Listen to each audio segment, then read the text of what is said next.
இந்த வேளையிலும் வேத பாடம் வாசிக்க கேட்போம். அகஸ்டின் வேத பாடம்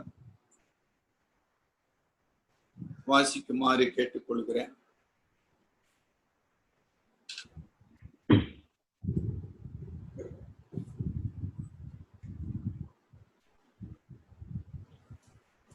இன்றைய மாலை இந்த வேத வகுப்புக்கு ஆதாரமாக தெரிந்து கொள்ளப்பட்ட வேத பகுதி எபேசியர் 4ஆம் அதிகாரம் வசனங்கள் 4 முதல் 16 வரை.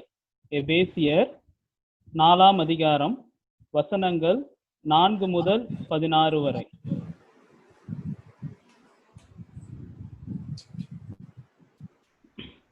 உங்களுக்கு உண்டான அழைப்பினாலே நீங்கள் ஒரே நம்பிக்கைக்கு அழைக்கப்பட்டது போல ஒரே சரீரமும்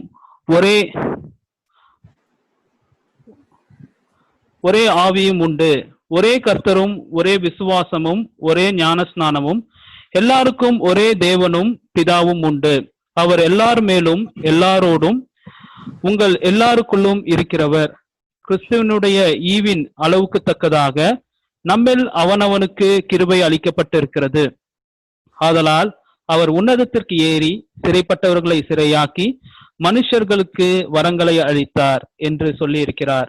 ஏறினார் என்பதினாலே அவர் அதற்கு முன்னே பூமியின் தாழ்விடங்களில் இறங்கினார் என்று விளங்குகிறதல்லவா? இறங்கினவரே எல்லாவற்றையும் நிரப்பத்தக்கதாக எல்லா வானங்களுக்கும் மேலாக உன்னதத்திற்கு ஏறினவருமாயிருக்கிறார். மேலும் நாம் அனைவரும் தேவனுடைய குமாரனை பற்றும் விசுவாசத்திலும் அறிவிலும் ஒருமைப்பட்டவர்களாகி கிறிஸ்துவனுடைய நிறைவான வளர்ச்சியின் அளவுக்கு தக்கதாக பூரண புருஷராகும் வரைக்கும் பரிசுத்தவான்கள் சீர்பொருந்தும் பொருட்டு சுவிசேஷ ஊழியத்தின் வேலைக்காகவும் கிறிஸ்துவின் சரீரமாகிய சபையானது பக்தி விருத்தி அடைவதற்காகவும் அவர் சிலரை அப்போஸ்தலராகவும் சிலரை தீர்க்கதரிசிகளாகவும் சிலரை சுவிசேஷகராகவும் சிலரை மேய்ப்பராகவும் போதகராகவும் ஏற்படுத்தினார். நாம் இனி குழந்தைகளாயிராமல் மனுஷருடைய சூதும் வஞ்சிக்கிறதுக்கு ஏதுவான தந்திரமுள்ள போதகமாகிய பலவித காற்றினாலே அலைகளைப் போல் அடிக்கப்பட்டு அலைகளாயிராமல் அன்புடன் சத்தியத்தை கைக்கொண்டு தலையாகிய கிறிஸ்துவுக்குள் எல்லாவற்றிலேயும் நாம் வளர்களாய் இருக்கிறபடியாக அப்படி செய்தார். அவராலே சரீரம் முழுவதும் அதற்கு உதவியாயிருக்கிற சகல கணுக்களினாலும் இசைவாய் கூட்டி இணைக்கப்பட்டு ஒவ்வொரு அவயவமும் தன் அளவுக்கு தக்கதாய் கிரியை செய்கிறபடியே அது அன்பினாலே தனக்கு பக்தி விருத்தி உண்டாக்குகிறதற்கு ஏதுவாக சரீர வளர்ச்சியை உண்டாக்குகிறது என்பதே. ஆமென். நாளிலும் நம்ம மத்தியிலே அன்பின் நகரம் திருச்சபையின் போதகர் சத்யசீலன் அவர்கள் கலந்து கொண்டிருக்கிறார். அவர்கள் பல ஆண்டுகளாக என்னுடைய நெருங்கிய நண்பர். அவருடைய தகப்பனார் காலம் முதல் தென்பகுதி சாத்தூர் அருகிலே அவருடைய திருச்சபை உள்ளது. தென்பகுதியில அன்பின் நகரம் திருச்சபை அதிக விசுவாசிகளை கொண்ட ஒரு சபையாகவும் பல ஊழியங்களை ஆண்டுதோறும் முறையாக திட்டமிட்டு செயல்படுகிற ஒரு சபையாகவும் பல மிஷனரிகளை ஆதரிக்கிற ஒரு சபையாகவும் இருப்பதற்காக நான் கர்த்தருக்கு நன்றி செலுத்துகிற இந்த நேரத்திலும் சகோதரர் சத்யசீலன் அவர்கள் நம்மை ஜெபத்தில் நடத்துவார். நான் ஏற்கனவே சொன்ன மாதிரி சுகம் பெற்று வந்த மக்களுக்காக கர்த்தருக்கு நன்றி செலுத்துவோம். சென்னீர்குப்பம் பகுதியிலே 3 குடும்பங்கள், கிருஷ்ணசாமி என்பவர், கௌரி என்கிற சகோதரி மற்றும் கனகராஜ் அவர்கள் குடும்பமாக டெஸ்ட் எடுக்கப்பட்டிருக்குது. கர்த்தர் அவர்களுக்கு இறங்க அந்த இடத்திலும் கர்த்தர் அவர்களை சாட்சியாக நிறுத்த ஜெபிப்போம். அதே வண்ணமாக காலையில ஆராதனையில நீங்க கேள்விப்பட்டிருப்பீர்கள். பழனிநாதன் மேல்மாநகர் சபையில மூத்த விசுவாசியாக இருந்த சகோதரர் கடந்த வெள்ளிக்கிழமை கர்த்தருக்குள் நித்திரை அடைந்தார். அந்த குடும்பத்தார் சோர்ந்து போகாமல் பலப்பட அவர்களுக்கும் இந்த வியாதி நாளே பாதிப்பு வராமல் கர்த்தர் காக்க நாம் ஜெபிப்போம். போதகர் அவர்கள் ஜெபிக்குமாறு கேட்டுக்கொள்கிறேன்.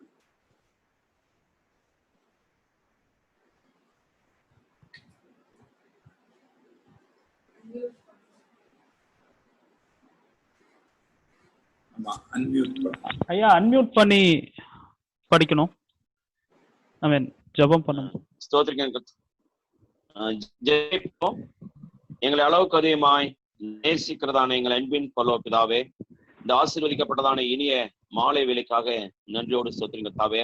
ஆண்டவரே, இந்த நாளிலும் காணொளி காட்சியின் மூலமாக ஆண்டவருடைய திருவார்த்தையை கேட்கும்படியாக ஆண்டவரே, திருச்சபை விசுவாசிகளாக வெளியிடத்திலிருந்தும் அநேகர் இதில் கலந்து கொண்டு இருக்கிறார் சுவாமி. ஆண்டவரே, திருவார்த்தையை நாளிலே ஐயாவுக்காக செபிக்கிறோம். ஆண்டவரே, அவருக்கு நேர் தந்திருக்கிறதான சுகபலங்களுக்காக கொடான கோடி நன்றிகளை எடுக்கிறோம். அந்த கீழ்ப்பாக்கம் திருச்சபைக்கு மாத்திரம் அல்ல, தென்பாகம் மற்றும் தமிழ்நாடு முழுவதும் உள்ள பல பகுதியில் உள்ள தமிழ் திருச்சபைக்கு ஆண்டவரே ஒரு முக்கியஸ்தராக வைத்து அநேக வேத சத்தியங்களை வகுத்து போதித்து அநேகரை ஆவிக்குள்ளாக வழிநடத்துற ஒரு தகப்பனாக நீர் வைத்திருக்கிறீர். அதற்காக நன்றி செலுத்துகிறோம் சுவாமி. இந்த நாள் மாலையிலும் கர்த்தாவே, அவர் மூலமாக நீர் கொடுக்க போகிற இறை வார்த்தைக்காக நன்றி செலுத்துகிறோம். இதில் கலந்து கொண்டிருக்கிற அனைத்து மக்களுக்காக விசேஷமாக ஜெபிக்கிறோம். குறிப்பாக இதை ஏற்பாடு செய்திருக்கிறதான கீழ்ப்பாக்கம் திருச்சபை மூப்பர்கள் மற்றும் விசுவாசிகள் ஆண்டவரே பிரதர் அகஸ்டின் அவர்களுக்காகவும் நாங்கள் ஜெபிக்கிறோம் கர்த்தாவே. ஆண்டவரே, இந்த நாளிலே ஆண்டவரே கொரோனா இந்த COVID-19 இந்த வைரஸ் மூலமாக முழுவதும் அநேக மக்கள் பாதிக்கப்பட்டிருக்கிறார் சுவாமி. ஆண்டவரே, அதிலிருந்து அதில் பாதிக்கப்பட்டிருக்கிற மக்களுக்கு உடைய அந்த வார்த்தையை அனுப்பி சுகமாக்க வேண்டுமாய் செபிக்கிறோம். கௌரிக்காக செபிக்கிறோம் சுவாமி. அவர்களுக்கு ஆண்டவரே நல்ல ஒரு ரிசல்ட் வரத்தக்கதாக நாங்கள் செபிக்கிறோம். ஆண்டவரே, பழனிநாதன் ஐயா அவளை இழந்திருக்கிற குடும்பத்தாருக்காக கூட விசேஷமாக செபிக்கிறோம் சுவாமி. ஆறுதலின் தேவன் ஆகிய நீர் தாமே அவருடைய ஆறுதல் படுத்த வேண்டுமா நாங்கள் செபிக்கிறோம் சுவாமி. ஆண்டவரே, தொடர்ந்து இந்த வைரஸை குறித்து நாங்கள் அதிகமாக பயப்படாதபடி தைரியமாய் அதை எதிர்கொள்ளுகிற கிருபை பலனையும் எங்களுக்கு தந்தர வேண்டுமா என்று செபிக்கிறோம். தொடர்ந்து நம்முடைய பிரசன்னம் ஆளுவதாக எடுத்து எங்களுக்கு பயன்படுத்தும். யாவற்றையும் உமக்கே நாங்கள் செலுத்துகிறோம். இயேசு கிறிஸ்துவின் இன்ப நாமத்தில் செபிக்கிறோம் நல்ல பிதாவே. ஆமென். ஆமென். பிரியமானவர்களே, கடந்த வாரம் பரிசுத்த ஆவியானவர் கட்டும் திருச்சபை என்கிறதின் பேரிலே 4 முக்கிய குறிப்புகளை படித்தோம். அதை நான் திருப்பி உங்களுக்கு நினைவுபடுத்துகிறேன். அப்போ எபேசியர் 2ஆம் அதிகாரம் 21-22 அடிப்படையில் பரிசுத்த ஆவியானவரே கிறிஸ்துவாகிய கன்மலையின் மேல் திருச்சபையாக நம்மை கட்டி வருகிறார். சரிங்களா? இப்ப 4 அம்சம் அதுல பார்த்தோம். ஒருவேளை அதை தவற விட்டவங்க இன்னைக்கு எழுதி கொள்ளுங்க. முதல் அம்சம், பரிசுத்த ஆவியினால் மறுபிறப்பு அடைவது. இது முழுக்க தெய்வீக செயல். இதில் மனிதனுடைய சித்தத்திற்கோ மனிதனுடைய தீர்மானத்திற்கோ மனிதனுடைய விருப்பத்திற்கோ இது விடப்பட்டது இல்லை. அதாவது ஒரு சிலர் ரட்சிப்பை குறித்து சொல்லும் பொழுது, ஐயா சுவிசேஷம் கேட்டேன், நான் தீர்மானித்தேன், நான் இயேசுவை ஏற்றுக்கொண்டேன், சில நேரத்துல சாட்சி சொல்லுவான். அது உண்மைதான், நாம தான் ஆண்டவரை ஏற்றுக்கொள்ளுகிறோம். ஆனால் ஏற்றுக்கொள்வதற்கு முன்பாக எனக்குள் விசுவாசத்தையும், என்ன விசுவாசம்? இயேசுவே என் பாவ பரிகாரி, இயேசுவின் சிலுவை மரணமே என் பாவத்திற்கான நிவர்த்தி, இயேசுவே என் இரட்சகர், அந்த இயேசுவே என் வாழ்வின் ஆண்டவராக இருக்கிறார் என்கிற விசுவாசம். இது நாம தயார் பண்ண முடியாது. புரியுதுங்களா? ஆக மறுபிறப்பில் பரிசுத்த ஆவியானவரின் செயல் முழுமையானது. அதைதான் மிக சுருக்கமாக யோவான் 3ஆம் அதிகாரம் 6ஆம் வசனத்திலே ஆவியினால் பிறப்பது ஆவியாயிருக்கு. இதுல என்ன குழப்பம் இருக்குதுங்க? மாம்சத்தில் பிறப்பது மாம்சமாயிரும். அதனால நீங்க குழப்பிக்க வேண்டிய அவசியம் இல்லை. ஒரு 2 புஸ்தகத்தை நான் உங்களுக்கு அறிமுகப்படுத்துகிறேன். ஒன்று பரிசுத்த ஆவியானவர் போதகர் ரிச்சர்ட் மேயு, இங்கிலாந்து நாட்டிலே நம்முடைய திருச்சபையின் ஒரு மூத்த போதகராக பணியாற்றி இன்றைக்கு ஓய்வு பெற்றிருக்கிறார் ரிச்சர்ட் மேயு. நம்ம இந்தியாவுக்கு 5-6 முறை வந்து போதித்தவர். அடுத்த புத்தகம் நம்முடைய pastor Namakkal pastor Stanley Jones ஐயா அவர்களால் மொழிபெயர்க்கப்பட்ட பரிசுத்த ஆவியானவரை பற்றிய கேள்விகளுக்கு பதில்கள். உங்களுக்கு விருப்பமானால் இந்த 2 புஸ்தகத்தை நீங்கள் கட்டாயமாக வாங்கி படிக்க வேண்டும். இது அவ்வளவு சீக்கிரமாக நாம் புரிந்து கொள்ள கூடிய ஒரு காரியம் அல்ல, சத்தியம் அல்ல. ஏன்னா நம்ம தவறான போதனைகளை தான் அதிகமா கேட்டுக்கொண்டு இருக்கிறோம். நீங்க ரட்சிக்கப்பட்டுட்டீங்க, ஆனா ஆவியானவரை பெறல அப்படின்னு ஒரு வகுப்பார் சொல்றாங்க இல்லைங்களா? நீங்க ரட்சிக்கப்பட்டுட்டீங்க, ஆனா ஆவியின் அபிஷேகம் இல்லை, ஆவியின் வரங்கள் இல்லை, அந்த வரங்களுக்காக நீங்க தனியா ஜெபம் பண்ணணும். இப்படி எல்லாம் நம்ம போதிக்கப்படுறதுனால நம்ம அதிகமாக குழப்பப்பட்டிருக்கிறோம். அதிலிருந்து இருந்து விடுதலை பெற வேண்டுமானால் கர்த்தருடைய வசனம் நம்மை விடுதலையாக்க வேண்டும். ஆக அந்த புத்தகத்தை படிங்க, சரிங்களா? அடுத்த குறிப்பு நான் என்ன சொன்னேன், 2வது குறிப்பு, இப்படி மறுபிறப்பு அடைந்தவர்களுக்குள் நல்ல கவனி, மறுபிறப்பு பரிசுத்த ஆவியினால் புது சிருஷ்டியாக ஒரு நபர் சிருஷ்டிக்கப்படுகிறார்.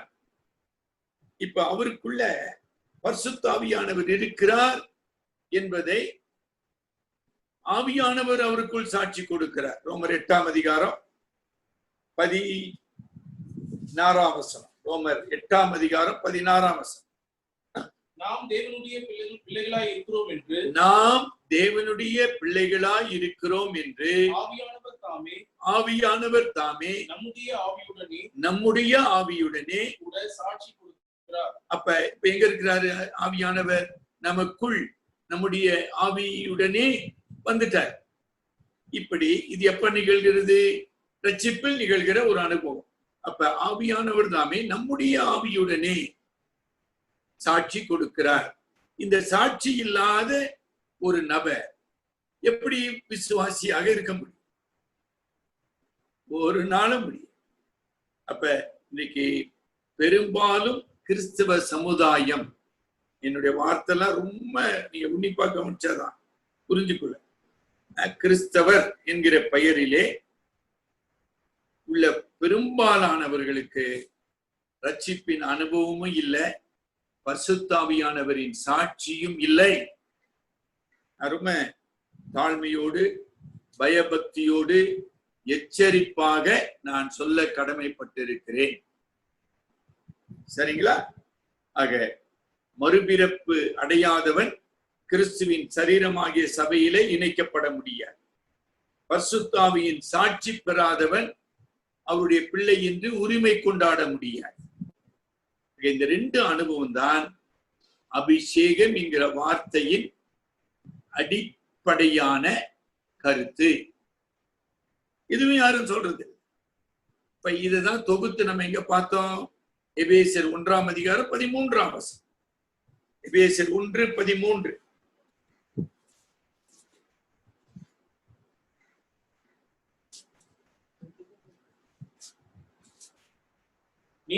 நீங்களும் உங்கள் ரட்சிப்பின் சுவிசேஷமாகிய சத்திய வசனத்தை கேட்டு விசுவாசிகளான போது வாக்கு தத்தம் பண்ணப்பட்ட பரிசுத்த ஆவியினால் அபிஷேகம் பண்ணப்பட்டீர்கள். இதுல என்ன பிரச்சனை இருக்குது உங்களுக்கு? இதுல என்ன பிரச்சனை இருக்குது? சும்மா ஒரு கருத்து சொல்றேன். ஏன்னா உங்களில் பலர் ஒரு 20-30 ஆண்டுக்குள்ள நீங்க கர்த்தருக்குள்ள வந்திருக்கலாம். நம்ம திருச்சபையில கர்த்தரால் வல்லமையாக பயன்படுத்தப்பட்ட ஊழியர், சுவிசேஷகர், பாகவதர் பொன் லாசரஸ். இந்த பாகவதர் பொன் லாசரஸ் ஐயா 1976ஆம் ஆண்டு என்னுடைய தகப்பனாரால ஊழியத்திற்கு அழைக்கப்பட்டவர். கரெக்டுங்களா? அதற்கு முன்னதாக திருவத்தியூர்ல மன்னிக்கவும்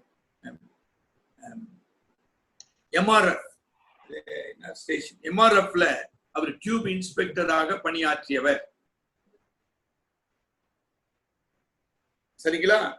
அப்போது அவரோடு பணியாற்றிய இன்னொரு சூப்பர்வைசர், அவருக்கும் இவருக்கும் இந்த அபிஷேகத்தை பற்றிய அடிக்கடி வாதங்கள், விவாதங்கள். அப்ப பொன் லாசரஸ் ஐயா அப்ப பிரதர் சொன்னாரு, பிரதர் என்ன உங்க பாஸ்டர் கிட்ட கொண்டு போங்க, எனக்கு ஒரு விளக்கம் வேணும். யார் அந்த பாஸ்டர்? இன்றைக்கு ஏசிஏன்னு சொல்லுகிறோமே, இந்த பிரிட்லின் ரோட்ல இருக்கு பாருங்க, அந்த ஏசிய திருச்சபையின் மூத்த போதகர், காலஞ்சென்ற சாம் சுந்தரம் ஐயா அவர்கள். கரெக்டுங்களா? இப்ப எல்லாமே வேகமா சொல்லணும். கொண்டு போனார். சாம் சுந்தரம் ஐயா கிட்ட பொன் லாசரஸ் ஐயா பேசிக்கொண்டே இருக்கார். ஐயா, ஆவியாயில எப்படி ஒரு மறுபடியும் பிறக்கிறான், ஆவியானவர் எப்படி புத்திர சுகாரத்தின் ஆவியை உனக்குள்ள கொடுக்கிறார், ஆவியானவரின் அபிஷேகம் எல்லாம் பேசிட்டே வர. அப்ப இந்த எபேசியர் 1ஆம் அதிகாரம் 13ஆம் வசனத்தை போதகர் சாம் சுந்தரம் ஐயா கிட்ட சொல்லி, இந்த வசனம் சொல்லுதுங்களையா, ஒருவன் விசுவாசியாக மாறும் பொழுது அவன் ஆவியானவராலே முத்திரை போடப்படுகிறான் என்று தெளிவா சொல்லுத.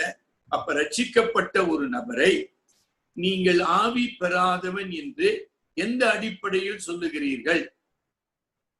கேள்வி சரியா கேட்டுச்சிங்களா? நீங்க இந்த மாதிரி கேக்குறீங்களா? சும்மா இங்க வந்து கேட்டு நிற்கிறதுல பிரயோஜனம் இல்லைங்க. அவங்களுக்கு சொல்லுங்க, நீங்கள் சத்திய வசனத்தை கேட்டு விசுவாசிகள் ஆன போது ஆவியினால் முத்திரை போடப்பட்டீர்கள். ஆரம்பத்துல என்ன சொன்ன? சிஸ்டர், நீங்க ரட்சிக்கப்பட்டு இருக்கீங்க, இன்னும் அபிஷேகம் பெறல. எங்க போட்டுக்குது அந்த வசனம்? புரியுதுங்களா? இதுதான் வேதத்தை முறையாகவும் சரியாகவும் படிப்பது, கற்றுக்கொள்வது. அதுக்கு நம்ம நேர்மை கொடுக்க மாட்டேன்றோமே, அதெல்லாம் ரொம்ப கஷ்டங்க. புரிஞ்சுச்சுங்களா? இது போதும் நான் நினைக்கிறேன். சாம் சுந்தர் ஐயா அந்த வசனத்தை நான் மறுக்க முடியாது. ஆகவே அவருக்கு சொல்லியிருக்கார், நான் பேப்டிஸ்ட் சபையில இருந்து வந்தேங்க, நீங்க அந்த சபையிலே இருங்க, கர்த்தர் உங்களை ஆசீர்வதிப்பாராக சொல்லி அனுப்பிச்சிட்டார். I don't deny the teaching of the verse Ephesians 1:30. Nobody can deny that. இப்படி பேச தெரியணும்.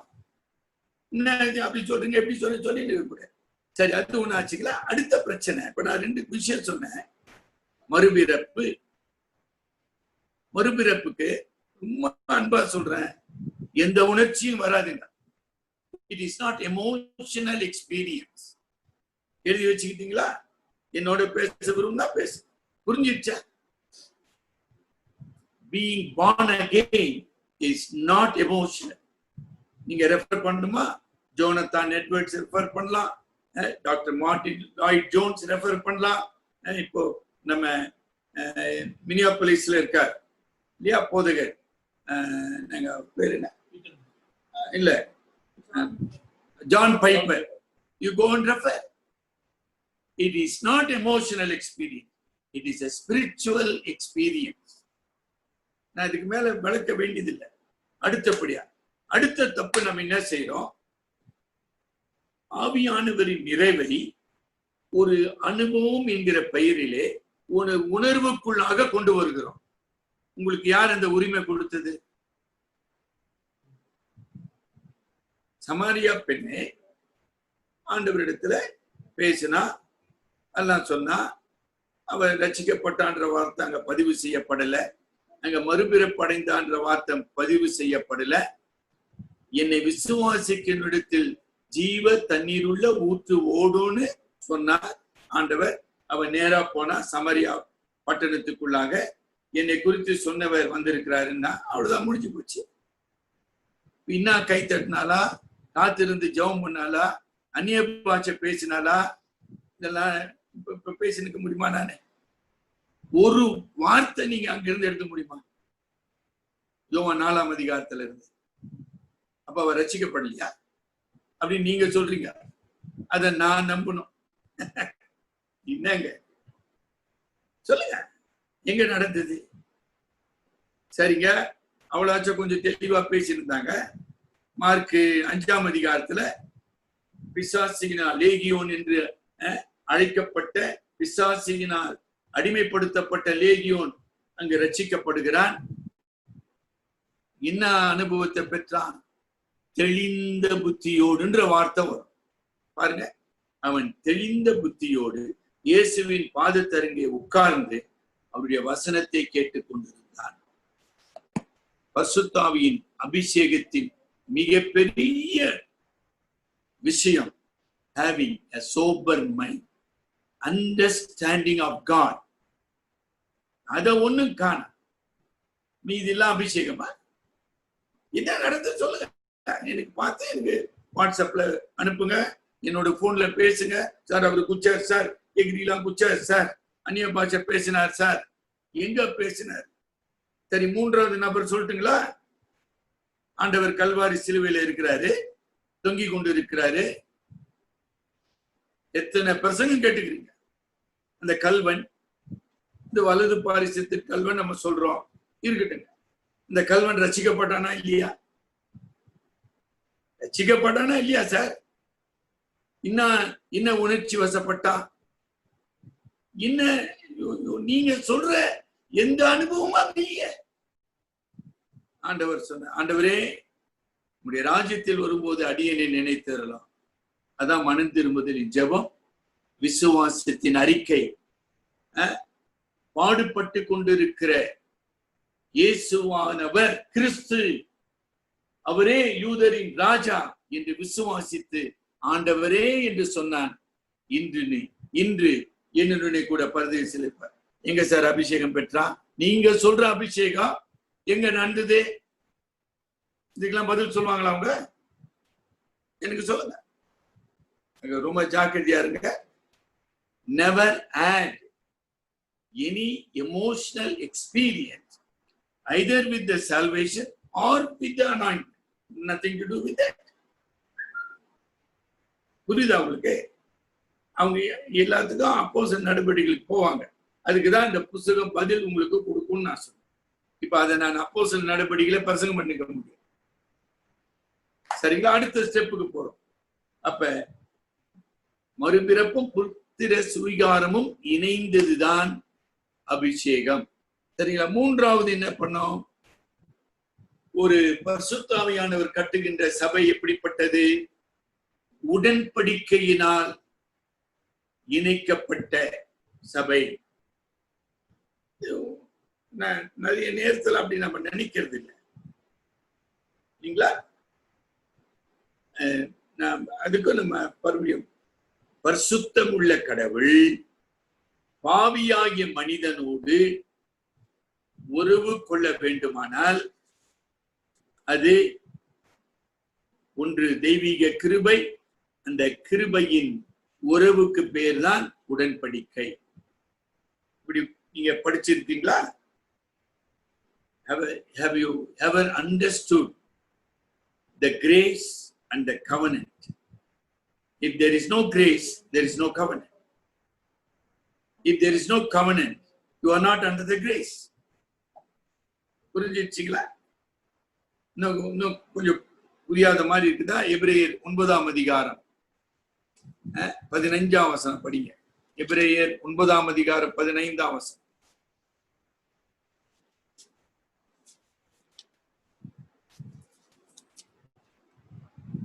ஆகையால் முதலாம் உடன்படிக்கையின் காலத்திலே நடந்த அக்கிரமங்களை நிவர்த்தி செய்யும் பொருட்டு அவர் மரணமடைந்து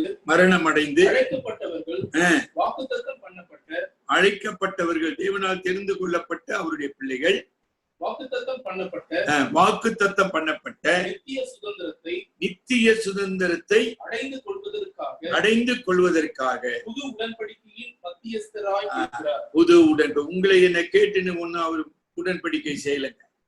It is not a treaty. It is a divine endowment. Endowment என்பது ஒரு நல்ல ஆங்கில பதம். கரெக்ட்டுங்களா? ரொம்ப பெரிய வார்த்தை. ஆக உடன்படிக்கை தமது கிருபையினாலே அவருடைய மரணத்தினாலே ஏற்படுத்தப்பட்டு அந்த உடன்படிக்கைக்குள்ளாக உங்களையும் என்னையும் தம்முடைய சரீரமாக நம்முடைய அவயவமாக இணைத்துக் கொண்டார். இதுல நீங்க என்ன பங்கு செய்தீங்க? நீங்க என்ன செய்ய முடியும்? சரிங்களா? நேரமாகுது. 4வது குறிப்பு நம்ம என்ன படிச்சோம்? அதாவது இப்படி மறுபிறப்படைந்து உத்தர சிவிகாரம் பெற்ற உடன்படிக்கையினால் அந்த உடன்படிக்கையை ஸ்தல சபையில், லோக்கல் சர்ச் என்று ஆங்கிலத்தில் சொல்றோம். ஆமா, உலகம் முழுவதும் உள்ள ஸ்தல சபையில் ஒரு சிலருக்கு போதகருக்கு அமர்ந்திருக்கீங்க. Church is taught in a 2 different entity. ஒன்று யுனிவர்சல் சர்ச், உலகளாவிய திருச்சபை. அது எபிரேயர் 10ஆம் அதிகாரத்துல ஒருவரும் காணக்கூடாத சர்வ சங்கமாகிய திருச்சபை. இந்த திருச்சபை நம்ம பரலோகத்துல தான் பார்க்க போறோம். ஆனா இந்த உலகத்துல நாம் ஸ்தல சபையிலே அங்கங்களாக இருக்கிறோம். அப்ப இந்த ஸ்தல சபைக்குள்ளாக ஆவியானவர் என்னை கொண்டு வருகிறார். கிறிஸ்துவானவர் என்னை அவருடைய பிள்ளையாக ஏற்றுக்கொள்ளுகிறார். இயேசு என்னை ஏற்றுக்கொண்டார், நல்லா கவனிக்க, என்பதற்கு அடையாளமாக ஆவியானவர் என்னை மறுபடியும் பிறக்க செய்திருக்கிறார் என்பதற்கு அடையாளமாக நான் ஆண்டவருடைய கட்டளையின்படி திருமுழுக்கு பெறுகிறேன்.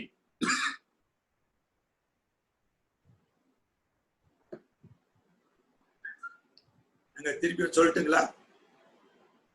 போதகர்களுக்காக தான் நான் பேசிக் கொண்டது. யாருக்கு ஞானஸ்தானம் கொடுக்கிறோம், எதற்கு ஞானஸ்தானம் கொடுக்கிறோம்? ரொம்ப நேரம் யோசனை பண்ண. அந்த நபர் இந்த சமரியா பெண்ணை போல என்னை இயேசு ஏற்றுக்கொண்டார், நான் அவரை ஏற்றுக்கொண்டேன். உங்களுக்கு எல்லாம் தெரியுமா? திடீர்னு ஒரு ஞாபகம் வருதுங்க. எங்கேயோ ஒரு இடத்துல உட்கார்ந்து ஒரு குமுதம் புஸ்தகம் படிச்சுட்டு இருந்தேன். அது இருக்கும் ஒரு 15 வருஷம் 20 வருஷம். சும்மா இந்த சலூனுக்கு போனாலும் புக்கு போட்டு வச்சிருப்பான். குமுதம். ஏன்னா நான் சொன்ன உடனே போதுகிற குமுதம் தான் படிச்சிருக்கிறார் உங்களுக்கு, நீங்க முடிவுக்கு வந்துடக்கூடாது. கரெக்டுங்களா? அப்ப அப்படியே திருப்பி வந்தேன். அதுல கருணாநிதியும் ஒரு பேட்டி கொடுக்கிறேன் ஒரு நிருபர் இடத்துல. ஒரு அழகா நான் அதை கட் பண்ணி ரொம்ப நாள் வச்சிருந்தேன். கருணாநிதி இன்னைக்கு இல்ல, அவர் சேர்த்துட்டார். அவரு முழுக்க நாத்திகர். அப்ப ஒரு கிறிஸ்தவர் யாரோ கிறிஸ்தவ ஊழியரோ யாரோ போய் ரொம்ப சின்சியரா அவர் எல்லார்கிட்டையும் பேசுவார், சாதாரணமா பேசுவார். ஐயா நல்லா கவனிங்க, வார்த்தைகள் ரொம்ப முக்கியம். அது ஒரு வார்த்தை மாத்தி சொல்லிட்டீங்கன்னா எல்லாம் தப்பா போயிடும்.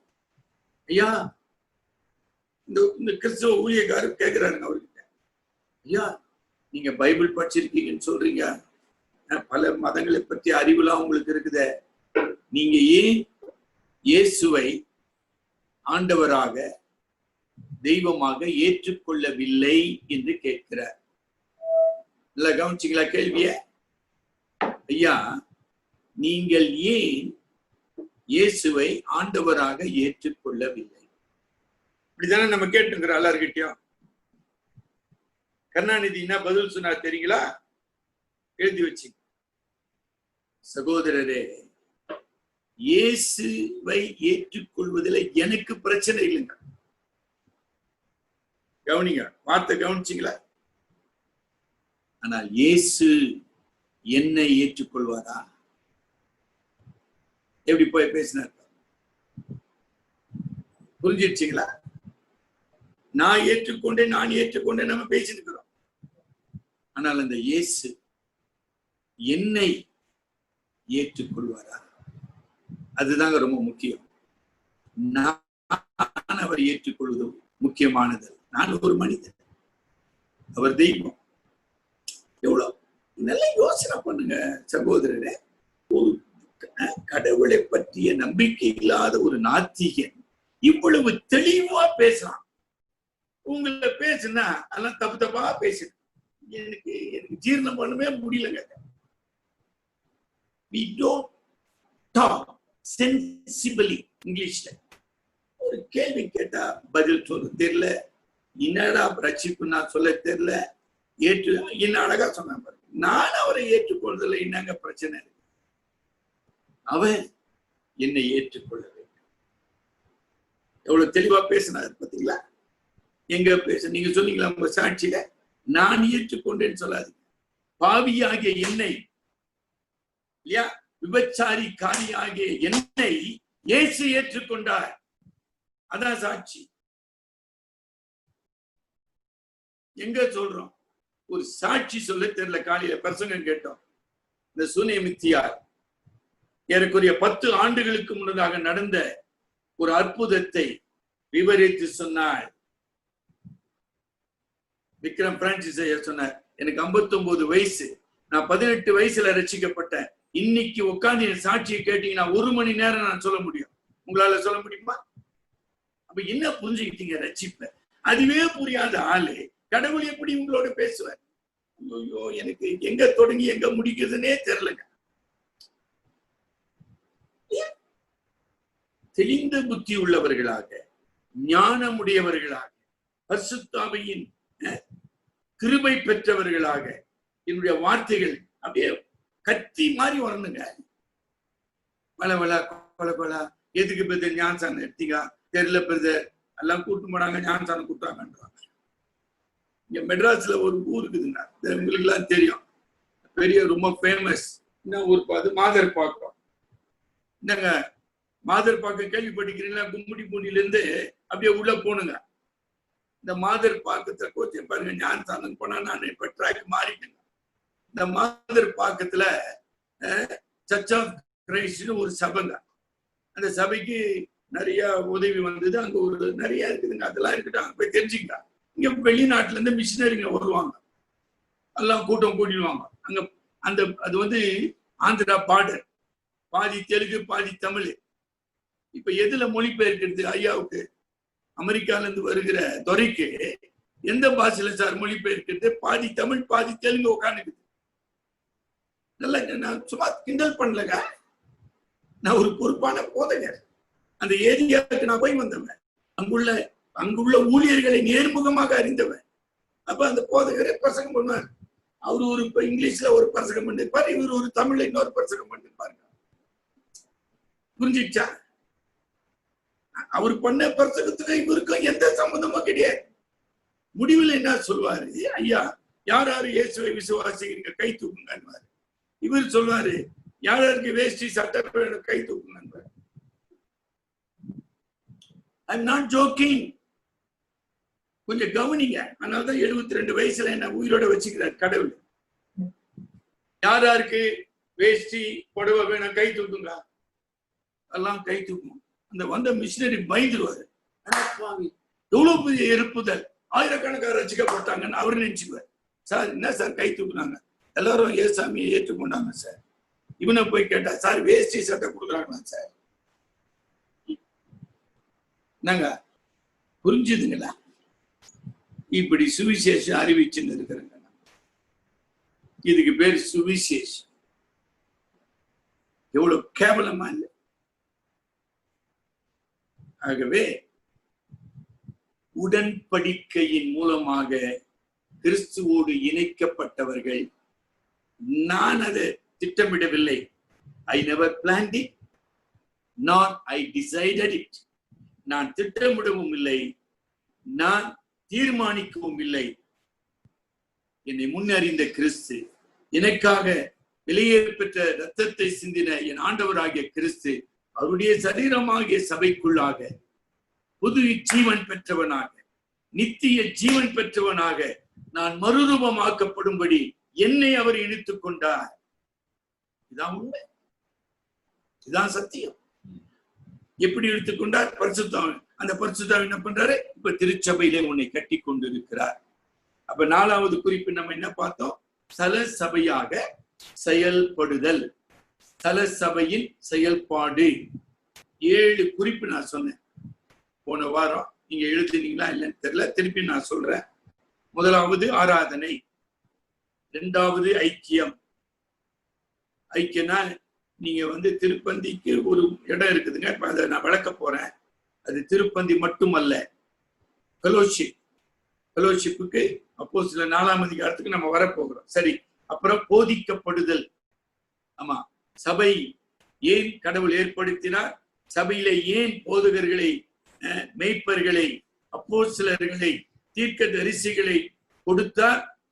இந்த திருச்சபை போதிக்கப்பட வேண்டும், போதிக்கப்பட வேண்டும். சத்தியத்தை அறிவீர்கள், சத்தியம் விடுதலை ஆக்கும். பரிசுத்தப்படுத்த வசனமே பரிசுத்தப்படுத்தும். ஆக அவர்கள் பரிசுத்தமாக்கப்பட வேண்டுமானால் போதனையினாலே அவர்கள் சுத்திகரிக்கப்பட வேண்டும். சரிங்களா? போதிக்கப்படுதல். 4வது என்ன பார்த்தோம்? சாட்சி பகிர்ந்து. இதெல்லாம் சொல்லி அதாவது இயல்பாக ஸ்பான்டேனியஸ்லி சாட்சி பகிர்தல். சரிங்களா? 5வது பகிர்ந்து கொள்ளுதல், ஷேரிங், வில்லிங்னஸ். சகையை போல உலகத்துக்காக, செல்வத்துக்காக, பணத்துக்காக வாழ்ந்து கொண்டிருந்த சகையு, என் செல்வத்தில் பாதியை நான் ஏழைகளுக்காக கொடுத்து விடுகிறேன். ஸ்பான்டேனியஸ். உங்க வாழ்க்கையில நடந்துருச்சுங்களா? அல்ல இப்ப நடக்குதுங்களா? கொரோனாவினால நம்முடைய சபையில எத்தனை குடும்பங்கள் உணவு இன்றி, வசதியின்றி, வேலையின்றி இன்னைக்கு அவதிப்பட்டு கொண்டு இருக்கிறாங்க. நீங்க முன் வந்தீங்களா கொடுக்க? பொருளாசையில் இருந்து விடுதலை பெற்றீங்களா? உங்களை பத்தி எல்லாம் எனக்கு தெரியுமே. உங்களை பார்க்கும்போது நீங்க யாரு, உங்க ஸ்டேட்டஸ் என்ன பேக்ரவுண்ட் எல்லாம் எனக்கு தெரியும். எனக்கு இவ்வளவு தெரியுது. இப்ப ஆவியானவருக்கு எவ்வளவு தெரியும்? நம்ம கொடுத்தோமா?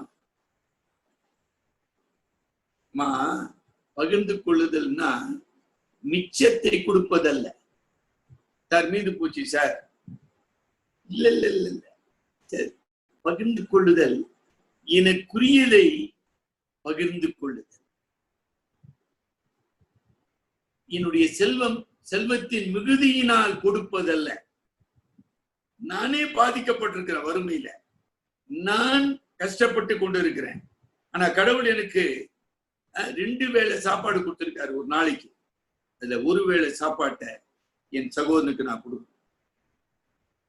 அதுக்கு பேர் தாங்க பகிர்ந்து கொடுத்தேன். திருப்பி சொல்லட்டுங்களா? நான் சொன்ன பார்த்தீங்களா? உங்களை எல்லாரும் பத்தி எனக்கு தெரியும். இப்ப பேர் சொன்னா போதும். I can know who are you. 4 மாசம் ஆண்டவர் வாய்ப்பு கொடுத்தார் பகிர்ந்து கொள்ள. பகிர்ந்து கொண்டீங்களா? எனக்கு தெரியாது. எனக்கு நீங்க பதிலாம் சொல்ல வேணாங்க. உங்களை ரட்சித்த ஆண்டவர் யாக்கோபு நிருபத்துல 2ஆம் அதிகாரத்துல இன்னும் அழகாக எழுதி கொண்டு போகிறார். யாக்கோபு ஒருத்தன் வரான், அவனுக்கு உணவு இல்லை, உடை இல்லை, ஒண்ணு இல்லை, இருப்பிடம் இல்லை. அவனை போய், சகோதரனே நீ பசியாரி குளிர் காய்ந்து நிம்மதியாயிருன்னு சொல்லி அனுப்புறியப்பா. உன் விரல்னால ஒரு விஷயம் கூட அசையிலையே. நடா அன்பு அது. அதுக்கு பேரு விசுவாசமா? கிரியை இல்லாத விசுவாசம் செத்ததா இருக்குமே. பச்சை ஞாபகம் இருக்குதுங்களா? அதனால உங்களையே ஏமாத்தினே போவாதீங்க. சார் இப்படி சார் அப்படி சார், கரெக்டுங்களா? ஒரு தம்பி போன வாரம் பேசிட்டு இருந்தேன். ஒரு தம்பி சொன்னாரு, அந்த ஏழை விதவை காணிக்க போட வராங்க. சாமிக்கு அந்த விதவை பத்தி தெரியுமா தெரியாதா? என்ன சொன்னாரு? தனக்கு உள்ளது எல்லாவற்றையும் அதை போட்டுட்டு அவ திரும்பி போறா. அவளுக்கு சாப்பாட்டு கிட்டிய அது தெரியும், அவளுக்கும் தெரியும், ஆண்டவருக்கு தெரியும். என்னம்மா சாப்பிடறதுக்கு ஒண்ணு இல்லையா, ஏமா காணிக்க போறேன் நிறுத்தினாரா? நிறுத்தினாரா? கேள்வி கேளுங்க. நிறுத்தினாரா? அவருக்கு தெரியுமே என்ன சொல்ற, தனக்கு உள்ளது எல்லாவற்றையும், எனக்கு சாப்பாடே இல்லாட்டியும் பரவாயில்லங்க, ஆண்டவருக்கு என் அன்பை. காலையில படிச்ச இல்லையா, அந்த சுனேமித்தியார் தேவனுடைய மனிதனை எப்படி கனப்படுத்தணும்னு அவளுக்கு தெரியும். அழகா சொன்ன. இன்னைக்கு நிறைய கனவான்கள் இருக்கிறாங்க சபையில, ஆனா அவங்களுக்கு எப்படி கனப்படுத்தணும்னு தெரியல.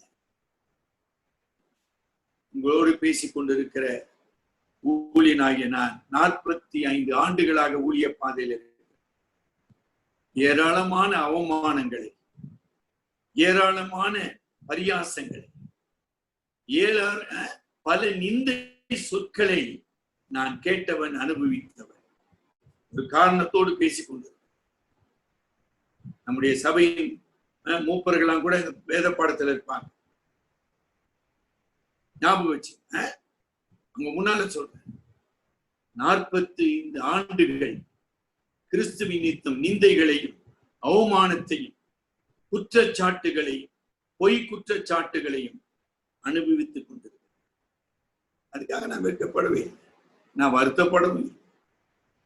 அங்க அப்போஸ்தலரை வாசிக்கிற மாதிரி, கிறிஸ்துவின் நிமித்தம் அவமானப்பட்டதற்காக அவர்கள் சந்தோஷத்தோடு கடந்து போனார்கள். அதான் ஒரு விசுவாசியினுடைய சரியான மனநிலை, ரைட் ஆட்டிடியூட். படிச்சிருக்கீங்களா அந்த வசனம்? அப்போஸ்தலர் 5 படிங்க, அல்லது அப்போஸ்தலர் 4:8 வரும். கிறிஸ்துவின் நிமித்தம் அடிப்பட்டதற்காக, துன்பப்பட்டதற்காக அவர்கள் கர்த்தரை ஸ்தோத்திரித்து சந்தோஷத்தோட போனார்கள். திருச்சபையில உங்களை அவமானப்படுத்தியிருக்காங்களா? உங்களை நிந்தித்திருக்கிறாங்களா? கர்த்தருக்கு ஸ்தோத்திரம் சொல்லுங்க. மத்திய 5ஆம் அதிகாரம் சொல்லுது, என் நாமத்தின் நிமித்தம் நீங்கள் பாட அனுபவிக்கும் போது மகிழ்ந்து களி கூறுங்கள். அது விட்டுட்டு இப்படி சொல்லிட்டானே சார், அப்படி சொல்லிட்டானு இது ஏன் நினைச்சிருந்தா என்ன பிரயோஜனம்? அதே மத்திய 5:40, 44, 45 உங்கள் சத்துருக்களுக்காக ஜெபியுங்கள், அவர்களுக்காக மன்னியுங்கள், அவர்களை ஆசீர்வதியுங்கள். நான் வெறும் துன்பத்தையும் நிந்தையும் பொறுத்துக் கொள்வது ஒரு நிலை, அது ஆவியானவர் நிலை. ஆனா அதோடு நிக்கல. என்னை நிந்தித்தவர்களுக்காக, என்னை வேதனைப்படுத்தினவர்களுக்காக நான் ஜெபிக்க வேண்டும், போராட வேண்டும், அவர்களை ஆசீர்வதிக்க வேண்டும். நம்ம சபை அதுக்கு சாட்சியா இருக்குதா? ரொம்ப கஷ்டம் சார். 10 கேள்வி உங்களுக்கு அனுப்பிச்சிருக்கேன், அதெல்லாம் பாத்தீங்களா? வாட்ஸ்அப்ல. எனக்கு திருப்பிலாம் பதில் சொல்லாது. எனக்கு நேரத்துங்க, நானா உங்களை நியாயம் தீர்க்க போறேன்? எந்த பரிசுத்த ஆவியானவர் உங்களை இந்த சபையில வச்சிருக்காரோ அந்த பரிசுத்த ஆவியானவர் உங்களை நியாயம் விசாரிப்பார். இந்த 10 கேள்விக்கு குறிப்பா நான் பழைய மெம்பர்களோடு பேசி நான் நினைவுபடுத்த விரும்புகிறேன். சார், நான் 30 வருஷம் மெம்பரு, நான் 40. ரொம்ப நல்லதுங்க பிரதர், நல்லதுங்க சகோதரி. இந்த 10 கேள்விக்கு பதில் சொல்லுங்க. சொல்லுவீங்களா? உட்கார்ந்து யோசனை பண்ணுங்க. ஏன் இந்த சிந்தனை உங்களுக்குள்ள வரல? அதான் நான் காலையில பேசி கொண்டிருந்தேன். சபைய நம்ம ரொம்ப அற்பமா நினைக்கிறோம். இப்போ சார், நீங்களாம் ஆபீஸ்ல ஒர்க் பண்றீங்க, இங்க ஒர்க் பண்றீங்க சார். நடுவில் என்ன பண்றீங்க? டீ டைம்னு கொடுக்குறான். நான் கூட கம்பெனில இருந்தேன், டீ டைம் கொடுப்பான். ஒரு காலவர் இல்ல அரவர். அந்த டீ டைம்ல போய் நாங்க சாம்பார் வடை, தயிர் வடை, ஒரு ஸ்ட்ராங் காஃபி குடிப்பீங்களா இல்லையா? ரிலாக்ஸிங் சொல்றோம். இன்னைக்கு அநேகருக்கு சபை அப்படிதாங்க இருக்குது. சாம்பார் வடை, தயிர் வடை, காஃபி ஆகுது. புரிஞ்சிடுச்சா நான் பேசுறது? It is a place for pastime. இங்கிலீஷ்ல ஒரு சொற்றொடர் பாஸ்ட் டைம். சும்மா அப்படி பொழுதுபோக்கு, அப்படி என்ஜாய்மெண்ட். பாட்டு நல்லா கை தட்டுப்பா, பாட்டு, அப்புறம் டான்ஸ். அது பொழுதுபோக்கா நடத்திருக்கேன். It is a recreational club. Charles Soundararajan ஒரு ஐயா நம்ம சபையில பணியாற்றி இருக்கிறாரு. ஒரு சில மூத்த விசுவாசி, கடுமையான பிரசங்கி, கடுமையானவர். நான் பொழுதுபோக்குற இடத்துக்கு வந்துக்கிறேன். என்னால முட்டி போட முடியவில்லை, கர்த்தரை துதித்து ஆராதிக்க முடியவில்லை. என்னப்பா பண்ணிக்கிற? இன்னைக்கு இருக்கிற சபையில என்ன நடந்தது? பைபிள் பாக்குறேன்னு சொல்லிட்டு எல்லாம் செல்போனை எடுத்து வச்சுன்னு பைபிள் பார்த்துன்னு பக்கத்துல வர அட்வர்டைஸ்மெண்ட்டை பார்த்துக்கின்னு அப்படியே பார்த்துக்கின்னு ஜபத்துக்கு ஆமீன் சொல்ல மறந்துடுறாங்க. ஏன்னா இதை பார்த்துங்கிறாங்க. நான் கரெக்டா சாலி எல்லாம் இதை பார்த்துக்கின்னு ஜபத்துக்கு ஆமீன் விட்டுறாங்க. இதெல்லாங்க ரொம்ப நாளைக்கு ஓடாது. 4 மாசம் முடியும் ஊட்டி வச்சுக்கிறாங்க. இது இப்படிதானப்பா பண்ணிட்டீங்க சபையில. வானப்பா உங்க ஆராதனையும் வானா, உங்க பக்தியும் வானா, ஒண்ணு வானா, ஒழுங்கா போயின்னு இருக்காங்க.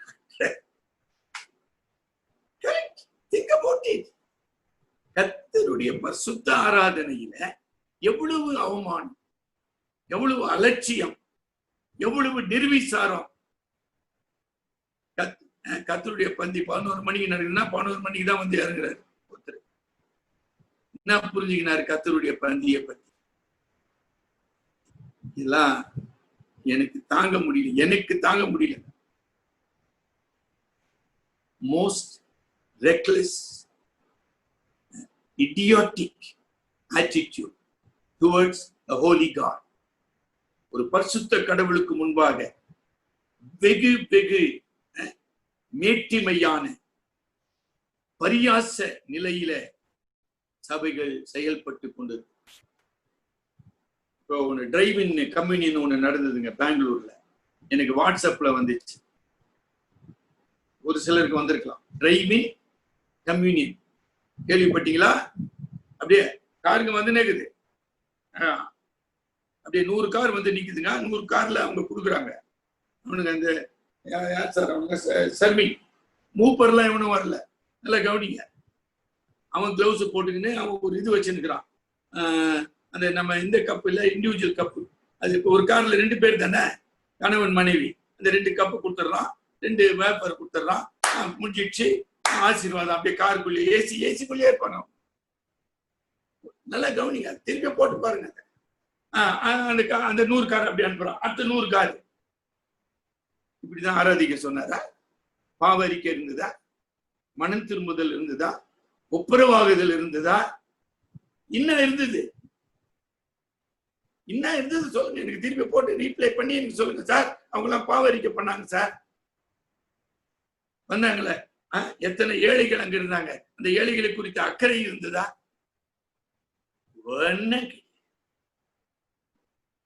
இந்த கம்யூனியன்ல கடவுள் மகிமைப்படுவாரா? என்னங்க பேசிக்கொண்டு என்ன புரிந்து இன்னத்துக்கு இப்ப அவசியம் கம்யூனியனுக்கு? ரொம்ப தப்பு. மனுஷன் முகத்தை பார்க்கிறான், தேவனோ இதயத்தை பார்க்கிறான். இதயம் நேரம் ஆயிடுச்சு இல்லைங்களா? சாட்சி பகிர்தல் சொன்னோம், பகிர்ந்து கொள்ளுதல் சொல்லிட்டோம். அப்புறம் என்ன சொன்னாங்க? ஆண்டவர் வரங்களை நமக்கு ஏற்கனவே தந்திருக்கிறார். ஒன்னும் புதுசா கண்டுபிடிக்க வேண்டியதில்லை. அதுக்கு 100 நாளைக்கு நம்ம படிப்போம். வரங்களினாலே நான் சேவை செய்ய வேண்டும். The gifts were given for the good and the development of the body. நம்ம வாசித்த எபேசியர் 4ஆம் அதிகாரம் இல்லைங்களா? இன்னும் அழகா 2 முறை சொல்லப்படுது பாருங்க. 15ஆம் வசனம் மறுபடியும் படிங்க. 15, 16. அன்புடன் சத்தியத்தை கைக்கொண்டு தலையாகிய கிறிஸ்துவுக்குள் எல்லாவற்றிலேயும் நாம் வளருகிறவர்களாய் இருக்கும்படியாக அப்படி செய்தார். அவராலே சரீரம் முழுவதும் அதற்கு உதவியாய் இருக்கிற சகல கணுக்களினாலும் இசையாய் கூட்டி இணைக்கப்பட்டு ஒவ்வொரு அவயவமும் தன் அளவுக்கு தக்கதாக ஒவ்வொரு அவயமும் தன் வரங்களின்படி கிரியை செய்கிறபடியே அது அன்பினாலே தனக்கு பக்தி விருத்தி உண்டாக்கி சரீர வளர்ச்சியை 2 முறை சொல்லப்படும். கிறிஸ்துவுக்குள் நீங்கள் வளரும்படி இந்த வரங்கள் கொடுக்கப்பட்டிருக்கு. 16ஆம் வசனத்துல ஒவ்வொரு அவயமும் தன் அளவுக்கு தக்கதாய் according to the measure of gifts the Spirit has given to you. என்ன அழகான ஒரு கண்ணோட்டம். கடவுள் என்னை கொண்டாது ஏன் இந்த சபையில சேர்த்தாரு? அவருடைய திருச்சபையாகிய சரீரத்தை நான் வளர்க்க வேண்டும். எங்க செஞ்சோம்? பாட்டு பாடின ஞாபகம் வச்சுக்கலாம். திரும்பியும் பாட மாட்டோம். 215வது பாட்டு நீங்க ராத்திரி உட்கார்ந்து பாட முடியுதான்னு பாருங்க. நான் பகிர்ந்து கொள்ள முடியாதபடி மனமேட்டிமை எனக்குள்ள இருக்கு. வசனம் 5வது வசனம் வரும். சரணம், பெருமை உள்ளவர்களை கர்த்தர் பயன்படுத்த முடியாது. சரிங்களா? ரொம்ப நேரம் யோசனை பண்ணுங்க. ரொம்ப அந்த 10 கேள்விகளுக்கு நீங்கள் பதில் சொல்வது ரொம்ப கடினமான ஒரு விஷயம். ஆவியானவர் உங்களோடு உறவாட வேண்டும், உங்களை உணர்த்த வேண்டும், உங்களை புதுப்பிக்க வேண்டும், உங்களை பயன்படுத்த வேண்டும். அதுக்காக தான் அந்த 10 கேள்வி. எனக்காக நான் ரொம்ப நாள் இருக்க மாட்டேன், ஆனா சபை இருக்கு. சரியா புரிஞ்சிச்சீங்களா? பொன்லாசரு செய்யா ஒரு படிக்காத மனிதன், சரிமா உங்களுக்கு சொல்லுவார், அழுதுன்னு சொல்வார் சாட்சி சொல்லும்போது. காலட்சேபத்துல சொல்வார் சாட்சி, நான் படிக்காத முட்டாளா இருந்தேன், எங்க அப்பாவை வேதனைப்படுத்தினவன் என்னுடைய முட்டாள்தனத்தினால. புத்தகம் கிடையாது, நோட்டு, கார்பரேஷன் ஸ்கூல்ல படிச்சவர், எனக்கு புத்தகம் கிடையாது, நோட்டு கிடையாது, நான் அடி வாங்காத நாள் கிடையாது. ஒரு நாள் வாத்தியார் எங்க அப்பாவை கூப்பிட்டு வர சொல்றாரு. அவங்க அப்பா மென்டல் ஹாஸ்பிட்டல்ல வார்டன். அவர் வர ரொம்ப பயத்தோடு, இவர் மூத்த பையன், இந்த பையன் படிச்சுதான் குடும்பத்தை காப்பாற்றணும். அப்பா சார் கூப்பிடுறாரு. அவர் சார் அந்த கார்பரேஷன் வாத்தியார், யோ உங்களுக்கு எல்லாம் என்னத்துக்கு புள்ள இந்த எருமாடை வளர்த்து வச்சுக்கிறேன். வார்த்தை கவனிச்சிங்களா? வார்த்தை கேட்டுச்சா? எருமாடு, எரும மாடு. புசுகிற பாரு, கந்தல் கந்தலாக.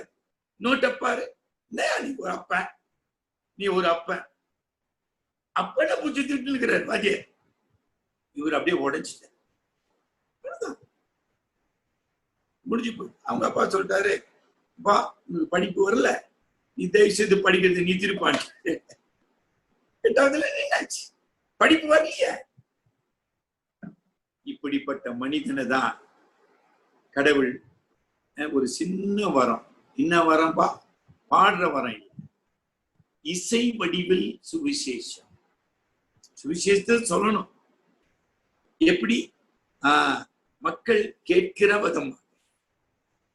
நல்ல காது கேட்சிங்களா? மக்கள் கேட்கிற விதமாக சுவிசேஷத்தை சொல்வதற்கு ஆண்டவரே எனக்கு வரம் தார்.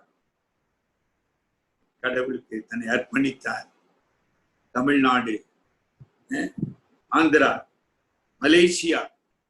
மலேசியால குறைந்தது 2 மாதம் அங்கு உள்ள எல்லா தமிழ் சபைகளுக்கும், அங்க நிறைய தமிழ் சபைகள் இருக்கிறாங்க. மெத்தடிஸ்ட்ல இருக்கிறாங்க, லுத்தரன்ல இருக்கிறாங்க, பேப்டிஸ்ட்ல இருக்கிறாங்க, ஏராளமான தமிழ் சபை. ஒரு சபை கூட மிஸ் பண்ண, அத்தனை தமிழ் சபைகளுக்கு போய் சுவிசேஷத்தை அறிவித்த ஒரு அற்பமான மனிதன், அற்பமான மனிதன். எனக்கு 1 நாள் 2 நாள் நண்பர் இல்லைங்க. நான் தான் சொன்னேன், என்னை ஊழியத்திற்கு கொண்டு வருவதிலே கடவுள் பயன்படுத்தின 2 நபர்ல அவர் ஒரு நபர். இன்னொரு நபர் எங்க அண்ணன், இந்த மாசம் 10ஆம் தேதி இறந்தவர், திரு இலியா தேவசிகாமணி, நத்தானியலுடைய அப்பா, என்னுடைய 2வது மூத்த அண்ணன். அவரும் லாசரஸ் ஒரே வயது உடையவர்கள். அவங்க எல்லாம் பெத்தேல் யூத் ஃபெலோஷிப்பின் தலைவர்களாக செயல்பட்டவர்கள். அவங்க 2 பேர் தான், பிரதர் கடவுள் உங்களை அழைக்கிறாரு வாங்க. ஒரு அற்பமான மனிதனை கடவுள் பயன்படுத்தி, சரிங்களா?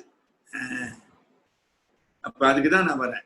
இப்போ 7 படிச்சுட்டு இல்லையா, 7வது பாடுபடுதல். அதுக்கு ரொம்ப பெரிய சப்ஜெக்ட். இது 2த்துல ஐக்கியமும் போதிக்கப்படுதல்ல தான் நான் கொஞ்சம் நேரம் செலவு பண்ணிட்டேன். நம்ம முடிவுக்கு வரப்போ ஃபெலோஷிப் என்பது, நீங்க அப்போஸ்தலர் 4ஆம் அதிகாரம் எடுத்துக்கொள்ளுங்க, திருப்பிக் கொள்ளுங்க. அப்போஸ்தலர் 4ஆம் அதிகாரம், அது என்ன அழகா வருது பாருங்க. 32ஆம் வசனம், 33ஆம் வசனம் படிக்க. விசுவாசிகள் ஆகிய திரளான கூட்டத்தார் ஒரே இருதயமும் ஒரே மனமும் உள்ளவர்களாய் இருந்தார்கள். ஒரே மனமும் உள்ளவர்களாய் இருந்தார்கள். ஒருவனாகிலும் தனக்குள்ளவைகளில் ஒன்றையும் தன்னுடையதென்று சொல்லவில்லை. சகலமும் அவர்களுக்கு பொதுவாக இருந்தது. போதுங்க.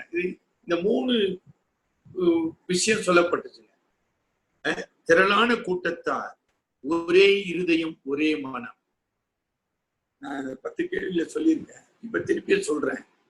நீங்க சபையில வந்து ஆராதிக்கும் பொழுது இந்த ஒரே மனம், ஒரே இருதயம் உங்களுக்குள்ள வந்திருக்குதா? என்ன சார் சொல்றீங்க? ஒண்ணும் புரியலையே சார். பாட்டு பாடுறோமா? பாடல் நம்ம இணைக்க எல்லாம் சேர்ந்துதான் பாடுறோம். அந்த பாடலோடு என் இதயம் சேர்ந்து இருக்குதா? கேட்டுங்க அந்த கேள்வி. அடுத்த முறை பாடுறப்ப அதை பாருங்க. அப்புறம் ஜெபம் பண்றோம். இன்னைக்கு போதுங்க, சத்தியசீலன் ஜெபம் பண்ணார். அந்த ஜெபத்தோடு என்னுடைய இதயம் இணைந்திருந்ததா? ஒவ்வொரு முறையும் கேளுங்க. உங்க வீட்டு ஜெப கூட்டமா இருக்கலாம், உங்க மனைவி ஜெபிக்கலாம், இல்ல உங்க பிள்ளை ஜெபிக்கலாம். அந்த ஜெபத்தோடு நான் இணைந்திருக்கிறேனா? இல்லைன்னா அங்க ஒரு மனம் இல்ல. இது என்ன பெரிய ஆராய்ச்சியை பண்ணுங்கண்ணா? ஏன் சார் இந்த கொரோனா வியாதிக்கு ஆராய்ச்சி பண்ணுகிறானுங்கள? இன்னும் ஆராய்ச்சி பண்ணுகிறேன். என்னப்பா அவர் ஜெபம் பண்றாரு? அந்த ஜெபத்தோடு நான் இணைந்திருக்கிறேனா? பாடல், ஜெபம், ரைட்டுங்க, சரி.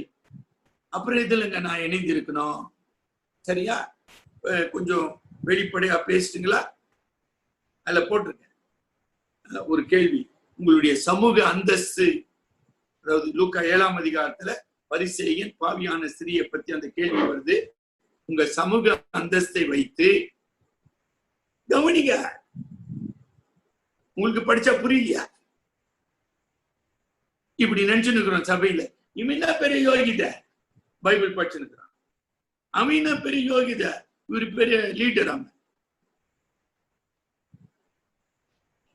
நம்ம சபை வாட்ஸ்அப் குரூப்ல ஒரு பிரபல பிரசங்கியார், என்னுடைய ஜட்ஜ் நாட்னு ஒரு பிரசங்கம் உங்களுக்கு நான் போட்டிருக்கேன் இங்கிலீஷ்ல.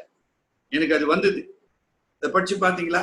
இன்னைக்கு திருச்சபையில ஒரு மனம் இல்லை, ஐக்கியம் இல்லை. ஏன்? சமூக ஏற்ற, உலகத்துல இருக்கிற ஏற்றத்தாழ்வுகள் எங்க இருக்குது? யாக்கோபுல சொல்றாரா, மோதிரம் அணிந்து உயர்ந்த வஸ்திரங்களை தரித்தவனுக்கு முக்கியம் கொடுத்துருக்கிறோம். ஒரு அற்ப விசுவாசிக்கு அசட்டை செய்யப்படுதல் சபையில இருக்குதா? இருக்குது. அப்புறம் எங்க இருந்து ஆவியானவனோட பேசினுப்பாரு? அதாவது you block the Holy Spirit. உன்னுடைய பெருமையினாலும், உன்னுடைய அந்தஸ்தினாலும், உன்னுடைய பிடிவாதத்தினாலும் நீ என்ன பண்ற? ஆவியானவனோடு பேசக்கூடாதபடி நீயே தடுத்து போட்டு, என்ன சார் சபை வேஸ்ட் சார், இந்த சபை என்னங்க முடிவு பண்றான்? சார் சபை வேஸ்டுங்க. ஓஹோ, நம்ம ஜாக்கிரதையா இருக்கு. சபையெல்லாம் நியாயம் தீர்க்க எந்த மனிதனுக்கு உரிமையும் கிடையாது, எந்த மனிதனுக்கு ரைட்டும் கிடையாதுங்க. உங்க பங்கை செஞ்சுட்டு போயினே. கரெக்டுங்களா? அப்ப ஒரு மனம் என்பது பரிசுத்தாவியினால் மட்டுமே உருவாக்கப்படும். நல்ல ஞாபகம். ஏன்னா 100 people we think different, we understand in different manner, we have a different attitude, and we have a different aspiration or desire. 100 பேர் உட்கார்ந்து இருக்கிறோம், ஆனா 100 பேர் 100 விதமா சிந்தனை பண்ணி இருக்கிறோம். ஆவியானவர் மட்டுமே ஒரு மனதை கொண்டு வர முடியும். அது எந்த சபையா இருக்கு. I don't want to make any denominational differences. There's nothing in that. எந்த சபை கூடி வருதுல நீங்க போங்க, கலந்து கொள்ளுங்க. நான் ஒரு மனம் இருக்கிறதா? சரிங்களா? அந்த ஒரு மனத்தை கொண்டு வர பரிசுத்தாவி அவர் என்ன செய்யறாருங்க? என்னுடைய சுயத்தை, பிலிப்பியர் 2ஆம் அதிகாரம் இல்லைங்களா, 3ஆம் வசனமா, 3ஆம் வசனம் 4ஆம் வசனம் பாருங்க. அது அங்க ஒரு மனதை பத்தி பேசப்படுதுங்க. பவுல் பேசுகிறார். பிலிப்பியர் 2ஆம் அதிகாரம் இல்லைங்களா, 2:3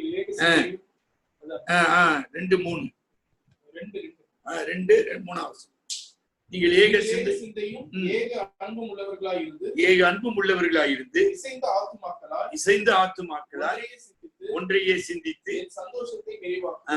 அப்ப ஒரு மனம் என்பது ஒன்றையே சிந்திப்பது. அது என்ன ஒன்று? அங்கு ஆவியானவர் பிரசங்கத்தின் மூலமாக திருவசனத்தின் மூலமாக பேசிக் கொண்டிருக்கிறார். இப்ப நீங்களா ஜூம்ல உட்கார்ந்து இருக்கீங்க, வசனத்தை கொண்டு கடவுளங்களோடு. அப்ப அந்த ஒன்றையே சிந்தித்து என்ன சிந்தனை? சபை என்றால் என்ன? சபை எப்படி கட்டப்படுகிறது? சபையில் ஆவியானவருடைய செயல்பாடு எப்படி படுகிறது? இந்த வசனம் சொல்லப்படுது, அந்த வசனத்துக்கு நான் கீழ்ப்படிந்திருக்கிறேன்னா ஒன்றையே சிந்தித்து என்ன ஆவியானவர் பேசிக் கொண்டு இருக்கிறாரோ அதற்கு இணங்குதல். படிங்க படிங்க படிங்க. வாதினாலாவது பெருமையினாலாவது செய்யாமல் மனத்தாழ்மையிலே ஒருவரில் ஒருவர். அதுதாங்க ரொம்ப முக்கியம். மேன்மையானவர். ஒரு விசுவாசி செருப்பு இல்லாத வரலாம், நம்ம சபையில வந்திருக்க. ஒரு விசுவாசி கிழிஞ்ச வேட்டி கட்டின்னு வரலாம், ஒரு விசுவாசி கிழிந்த புடவையோடு வந்து உட்காரலாம். உட்காரக்கூடாதா? அவங்க விசுவாசி இல்லையா? 45 ஆண்டுகளிலே எத்தனை விசுவாசிகளை நான் சந்தித்திருக்கிறேன், பார்த்திருக்கிறேன். நீங்க பாத்தீங்களா? உங்களும் விசுவாசி. நம்ம சபையில கேள்விப்பட்டேன் ஒரு முறை, அவங்க நம்ம சபையை சேர்ந்தவங்க இல்ல, HBIல குவார்டர்ஸ்ல குடியிருந்தாங்க. அவங்க கணவர் HBIல லெக்சரரா இருந்தாரு.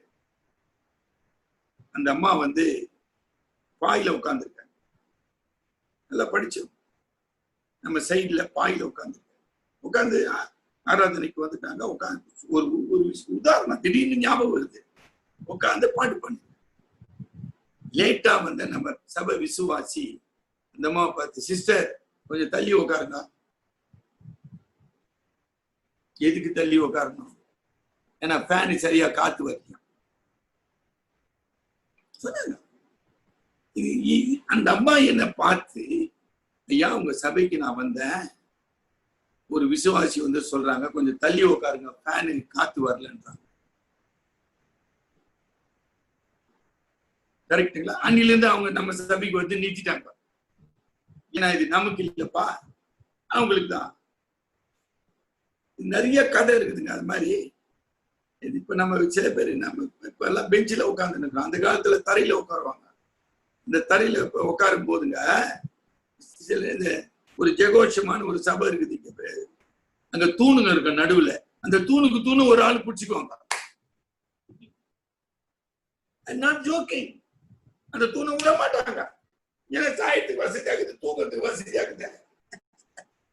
ஏங்க இதுக்கு பேரு சபை. சிரிப்பவத்துல எவ்வளவு கேவலமா இருக்கு. பிறரை தன்னை விட முக்கியமானவர்களாக கருதி அவங்களுக்கு முதலிடம் கொடுங்க. Give them importance, entertain them, give them love and concern. ஒன்னும் செய்ய மாட்டேன் சார், நான் மட்டும் சென்ட் அடிச்சுன்னு வருவேன், அப்படியே ஓரமா உட்காருவேன், அப்படியே போயின்னு இருப்பேன்னா என்ன சபை அது? யாரை பத்தி உனக்கு கவலை இல்லையே?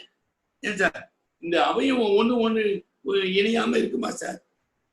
அப்படி ஒரு அவயவத்தில் can you think about it?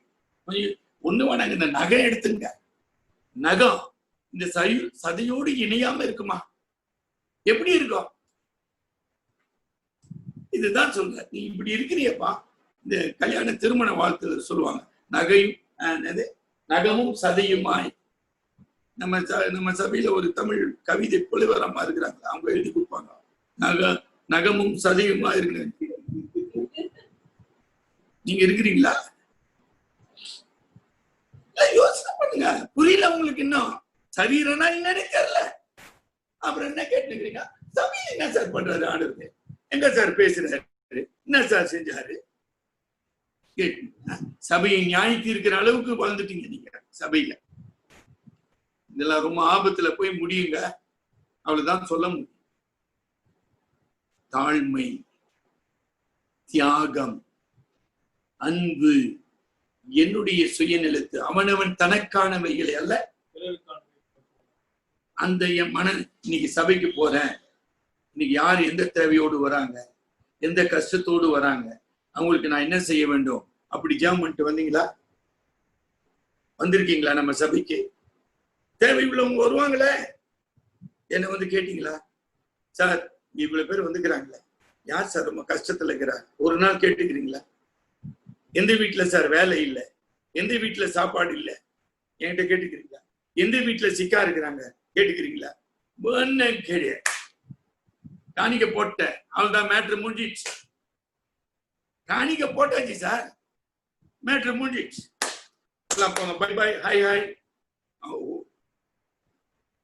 இதுக்குதான் கொரோனாவை அமைச்சுக்கிறார். பை பை ஹாய் ஹாய் இல்லப்பா. நீ உடலை விட்டு போறப்போ உனக்கு பை பை அவனு சொல்ல மாட்டான்னு போட்டுக்க. என்ன பாஷை புரிஞ்சுதுங்களா? இந்த உடலை விட்டு உன் உயிர் போகுது. அப்பா எவனும் பை பையும் சொல்ல மாட்டான், ஹை ஹையும் சொல்ல மாட்டான். ஞாபகம் வச்சுக்கோ. அதுக்கு பேர் தான் கொரோனான்றாரு கடவுள். எங்க புரிஞ்சுக்கணும்? வேணும் புரியல, ரொம்ப கஷ்டம். சரிங்களா? இப்போ நம்ம அந்த இந்த குறிப்பு போடுங்க அகஸ்டின். இந்த 7 குறிப்பு நம்ம பார்த்தோம் பாருங்க. அதாவது சம்மரி ஆஃப் ஸ்டேட்மெண்ட்ஸ் ஆங்கிலத்துல வரும். அத முடிஞ்சா நீங்க போட்டோ எடுத்துங்க. அப்படி இல்லைன்னா நான் உங்களுக்கு அனுப்புறேன். அதை வேகமா படிக்கிறேன். A church is a body. It is a body of Christ. அதாவது கிறிஸ்து தேவனாக ஆவியாயிருக்கிறார். அவருக்கு உருவம் கிடையாது. அவர் மனிதனாக வந்தார், பாடுபட்டார், மரித்தார், உயிர்த்தெழுந்தார், மகிமைக்கு ஏறெடுத்துக் கொள்ளப்பட்டார். ஆனா அந்த கிறிஸ்துவின் சரீரமாக, நல்ல தமிழ்ல திரு உருவமாக, திரு என்றால் கடவுள் பொருள், உருவம் என்றால் வடிவம் பொருள். ஆக சபை கிறிஸ்துவின் திரு உருவம். நம்ம சபைக்கு வரவங்க கிறிஸ்துவை நமது சபையிலும் நமது வாழ்விலும் நம்மிலும் காண்பார்களா? சரிங்களா? 2வது, Jesus Christ is present as head of the local church. இதையும் நம்ம மறந்துடுறோம்.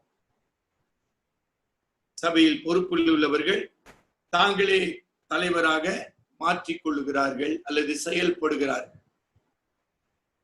சபை பொறுப்புல நான் இருக்கலாம், நான் போதகரா இருக்கலாம், ஆனா நான் சபையின் தலைவர் அல்ல. அந்த உணர்வு எப்போதும் எனக்குள்ள இருக்கணும். நான் பணியாளன், வேலைக்காரன். இன்னும் ஒரு படி பவுலின் வார்த்தையிலே சொல்ல வேண்டுமானால், நான் கிறிஸ்துவின் அடிமை. புரியுதுங்களா? ஒரு சின்ன ஒரு அப்சர்வேஷன் சொல்றேன். பேப்டிஸ்ட் சபையில போதகர்களுக்கு தனி உடை கிடையாது. கிளரிக்கல் ட்ரெஸ்ன்னு சொல்லுவாங்க. புரியுதுங்களா? ஏன் இல்லை? நானும் சபையானும் ஒன்று. கிறிஸ்துவுக்கு முன்பாக போதகருமானாலும் சரி, மூப்பர்களானாலும் சரி, விசுவாசியானாலும் எல்லாரும் கிறிஸ்துவுக்கு முன் சமம். சமத்துவத்தை குறிப்பதற்காக தான் பேப்டிஸ்ட் சபையில ஆமா இந்த வெஸ்ட்மெண்ட் கிடையாது, சிறப்பு ஆடைகள் கிடையாது. ஆனா சில சபைகளிலே அது அணிவதினாலே அவர்கள் தங்களை உயர்ந்தவர்களாக, எப்படி மார்ட்டின் லூத்தர் ஐயர் அவர்கள் காலத்திலே மாங்க்ஸ், குருமார்கள் மட்டும்தான் மோட்சத்தை சென்றடைவார்கள் என்ற ஒரு நம்பிக்கையில, அந்த மூட நம்பிக்கையில, அந்த என்ன சொல்றதுங்க, ரோமன் கத்தோலிக்க சபை இயங்கி கொண்டு இருந்த காலம்.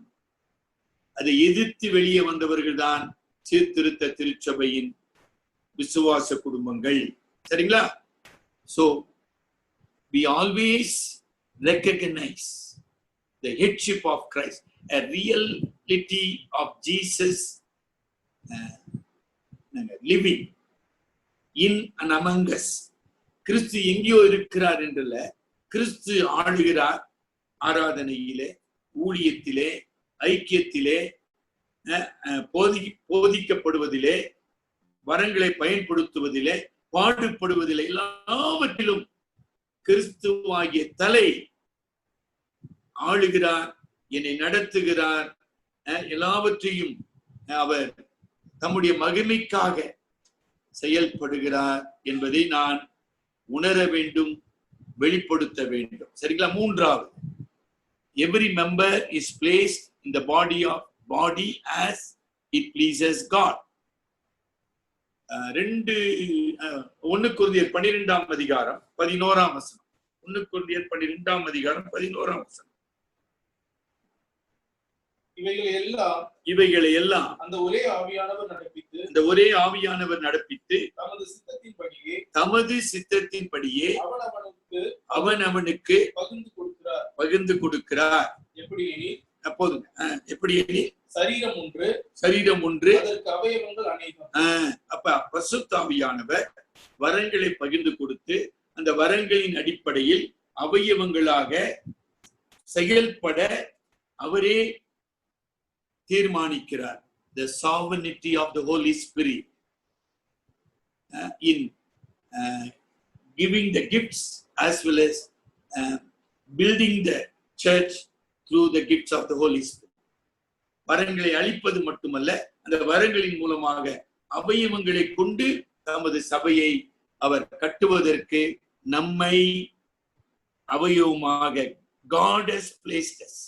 நாம தீர்மானிக்கவில்லை. பின்னால பவுல் அப்போஸ்தலர் அதுல காது கண்ணு எல்லாம் பேசிக்கொண்டே போகிறார். சரிங்களா? ரைட்டுங்க. 4வது, God made us mutually interdependent. We need இதுதான் நான் சொன்னேன். நான் உங்களுக்கு எழுதி கொடுத்த 10 கேள்விகளின் மையம் இதுதான். Mutually interdependent. எந்த ஒரு அவயமும் தானாக இருக்க முடியாது, இயங்க முடியாது. திருப்பி சொல்லட்டுங்களா? எந்த ஒரு அவயமும் தானாக இருக்க, it cannot exist without the rest of the body. Neither it cannot function. அது செயல்படவும் முடியாது. அப்ப அப்பொல்லாத சபை, நான் இந்த ஊழியம் செய்யறேன், நான் அந்த ஊழியம் செய்யறேன்னு நிறைய பேர் சொல்லி நிற்கிறாங்க. எந்த ஊழியம் யாருக்கு செய்ய நிற்கிற? கரெக்டுங்களா? இன்னைக்கு அப்படிதான் ஆயிடுச்சுங்க. சபையில் என்னை கடவுள் வைத்திருக்கிறார். அந்த சபையின் சார்பாக, சபையின் மூலமாக, சபையின் வளர்ச்சிக்காக நான் செயல்பட்டு, இந்த இன்டர்டிபெண்டன்ட் என்பது மிக மிக முக்கியமான ஒரு சத்தியம். சரீரம் இன்றி அவையவ உயிர் பெற முடியாது, ஆற்றல் பெற முடியாது, இயங்க முடியாது. சரிங்களா? அடுத்தது, apart from the body I cannot fully know God's will for my relationship to the body. நான் அழகாக எழுதியிருக்கேன். ஆக சரீரம் இன்றி, சரீரத்தில் என்னுடைய பங்கு என்ன, என்னுடைய பணி என்பதை நான் புரிந்து கொள்ளவே முடியாது. Apart from the body I cannot fully know God's will for my relationship to the body. இந்த சபையில நான் என்ன செய்ய வேண்டும், எப்படி செய்ய வேண்டும் என்பதை சபை இல்லாமல் நான் கற்றுக்கொள்ளவே முடியாது. என்ன அழகான ஒரு உண்மை, எவ்வளவு அற்புதமான ஒரு உண்மை.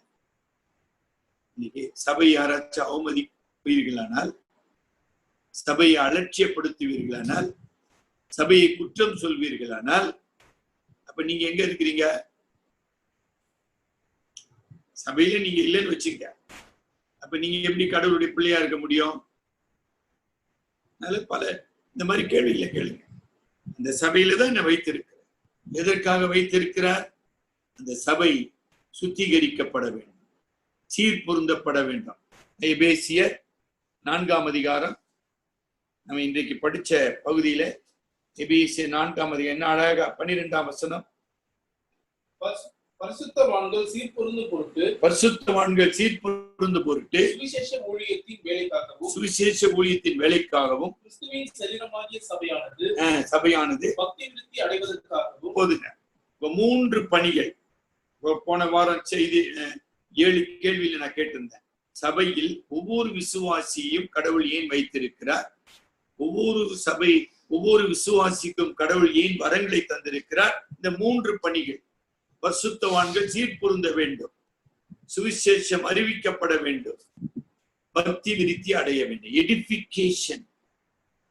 இங்குதான் அந்த ஐக்கியத்தின் நான் வலியுறுத்த விரும்புகிறேன்.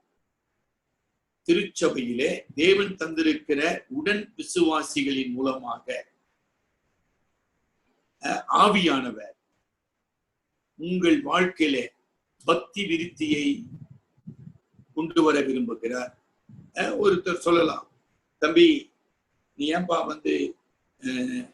பிபிஎஸ்ல ஹெல்ப் பண்ணக்கூடாது, தம்பி ஏன் நீ எங்களோடு ஓய்வு நாள் பள்ளி நடத்தக்கூடாது, தம்பி ஏன் நீ வாலிபர் ஐக்கியத்துல சுவிசேஷ ஊழியத்துக்கு நம்ம சபையில சொல்லுவாங்க, இந்த ஆண்கள் ஐக்கியம் மாசம் மாசம் சுவிசேஷ ஊழியத்துக்கு போவாங்க, வாலிபர் கூப்பிடுவாங்க, தம்பி வாங்கப்பா, தம்பி வாங்கப்பா. 2 சம்பவம் நினைவுக்கு வருதுங்க, நான் வேகமா சொல்லி முடிச்சிடுறேன். என்னுடைய 2வது மூத்த அண்ணன், அவர் பேரு இம்மானுவேல் ராஜ், டேராடூன்ல. இன்னைக்கு அவருக்கு 86 வயசு. ஒரு மூத்த போதகராக பணியாற்றி கொண்டிருக்கிறார்.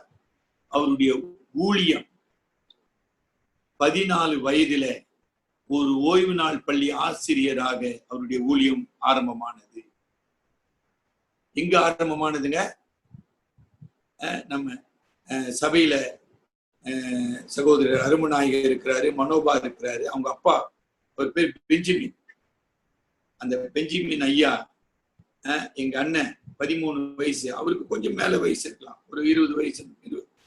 தம்பி இமானுவேல் என் கூட வாப்பா, நான் டெய்லர்ஸ் ரோட்ல ஒரு லுத்தரன் பள்ளிக்கூடத்துல நான் ஓய்வு நாள் பள்ளி நடத்துறேன், நீ எனக்கு ஹெல்ப் பண்ணுப்பான்னு. இப்படிதான் எங்க அண்ணனுடைய ஊழியம் ஆரம்பமானது. உங்களுக்கு எல்லாம் தெரியுமா? இன்றைக்கு 5 மாநிலத்துல 50க்கும் மேற்பட்ட சபைகளை ஸ்தாபித்து இமாலய மலையின் ஆதிவாசிகள் மத்தியில, ட்ரைபல் சொல்லுவாங்க, மத்தியில சபைகளை ஸ்தாபித்து ஊழியத்தை நடத்தி கொண்டு இருக்கிறார். ஆயிரக்கணக்கான பிள்ளைகளை வளர்த்து சமுதாயத்திலே அனுப்பி கொண்டிருக்கிறார். எங்கெங்க ஆரம்பமாச்சு? 14 வயதிலே சென்ட் பால்ஸ் ஹை ஸ்கூல்ல அவர் படிக்கும் போது ஒரு 10ஆம் வகுப்பு மாணவனாக அவர் ஊழியத்துக்கு போனார். பொன்லாசரசையா சொல்வார், அந்த வார்டர்ஸ் லைன் சொல்லுவாங்க, அந்த பைத்தியக்கார ஆஸ்பத்திரி சுவர் ஓரமா தான் வார்டர்ஸ் லைன் இருந்தது முன்ன. இப்ப அங்க ஹவுசிங் போர்டு வந்துருச்சு. அங்கதான் பொன்லாசரசையா வீடு. அங்க போய் எங்க அண்ணனும் அவர் பெஞ்சிமனும் போய் சுவிசேஷ ஊழியம் செஞ்சிருக்காங்க. அப்ப இந்த கார்டு கொடுப்பாங்க, இங்கிலாந்துல இருந்து கிறிஸ்துமஸ் கார்டு வரும், அதுல வசனம் ஒட்டப்பட்டு இருக்கும். அந்த கார்டை கொடுப்பாங்க. அந்த கார்டு கொடுக்கும்போது அவர் கொண்டு வந்த 20 கிறிஸ்துமஸ் கார்டு தீர்ந்து போச்சு. அப்போ ஒருத்தன் லேட்டா வந்தான், நம்ம ஒழுங்கா சண்டே ஸ்கூலுக்கு வராம இல்லை. அவனும் எங்க அண்ணன் நிலையில அந்த வயசுல இருக்கிறான். எங்க அண்ணன் சொல்லியிருக்காரு, தம்பி கார்டு தீர்ந்து போச்சுப்பா, நான் கொண்டாந்து கொடுக்குறேன்னு சொல்லிக்கிறான்.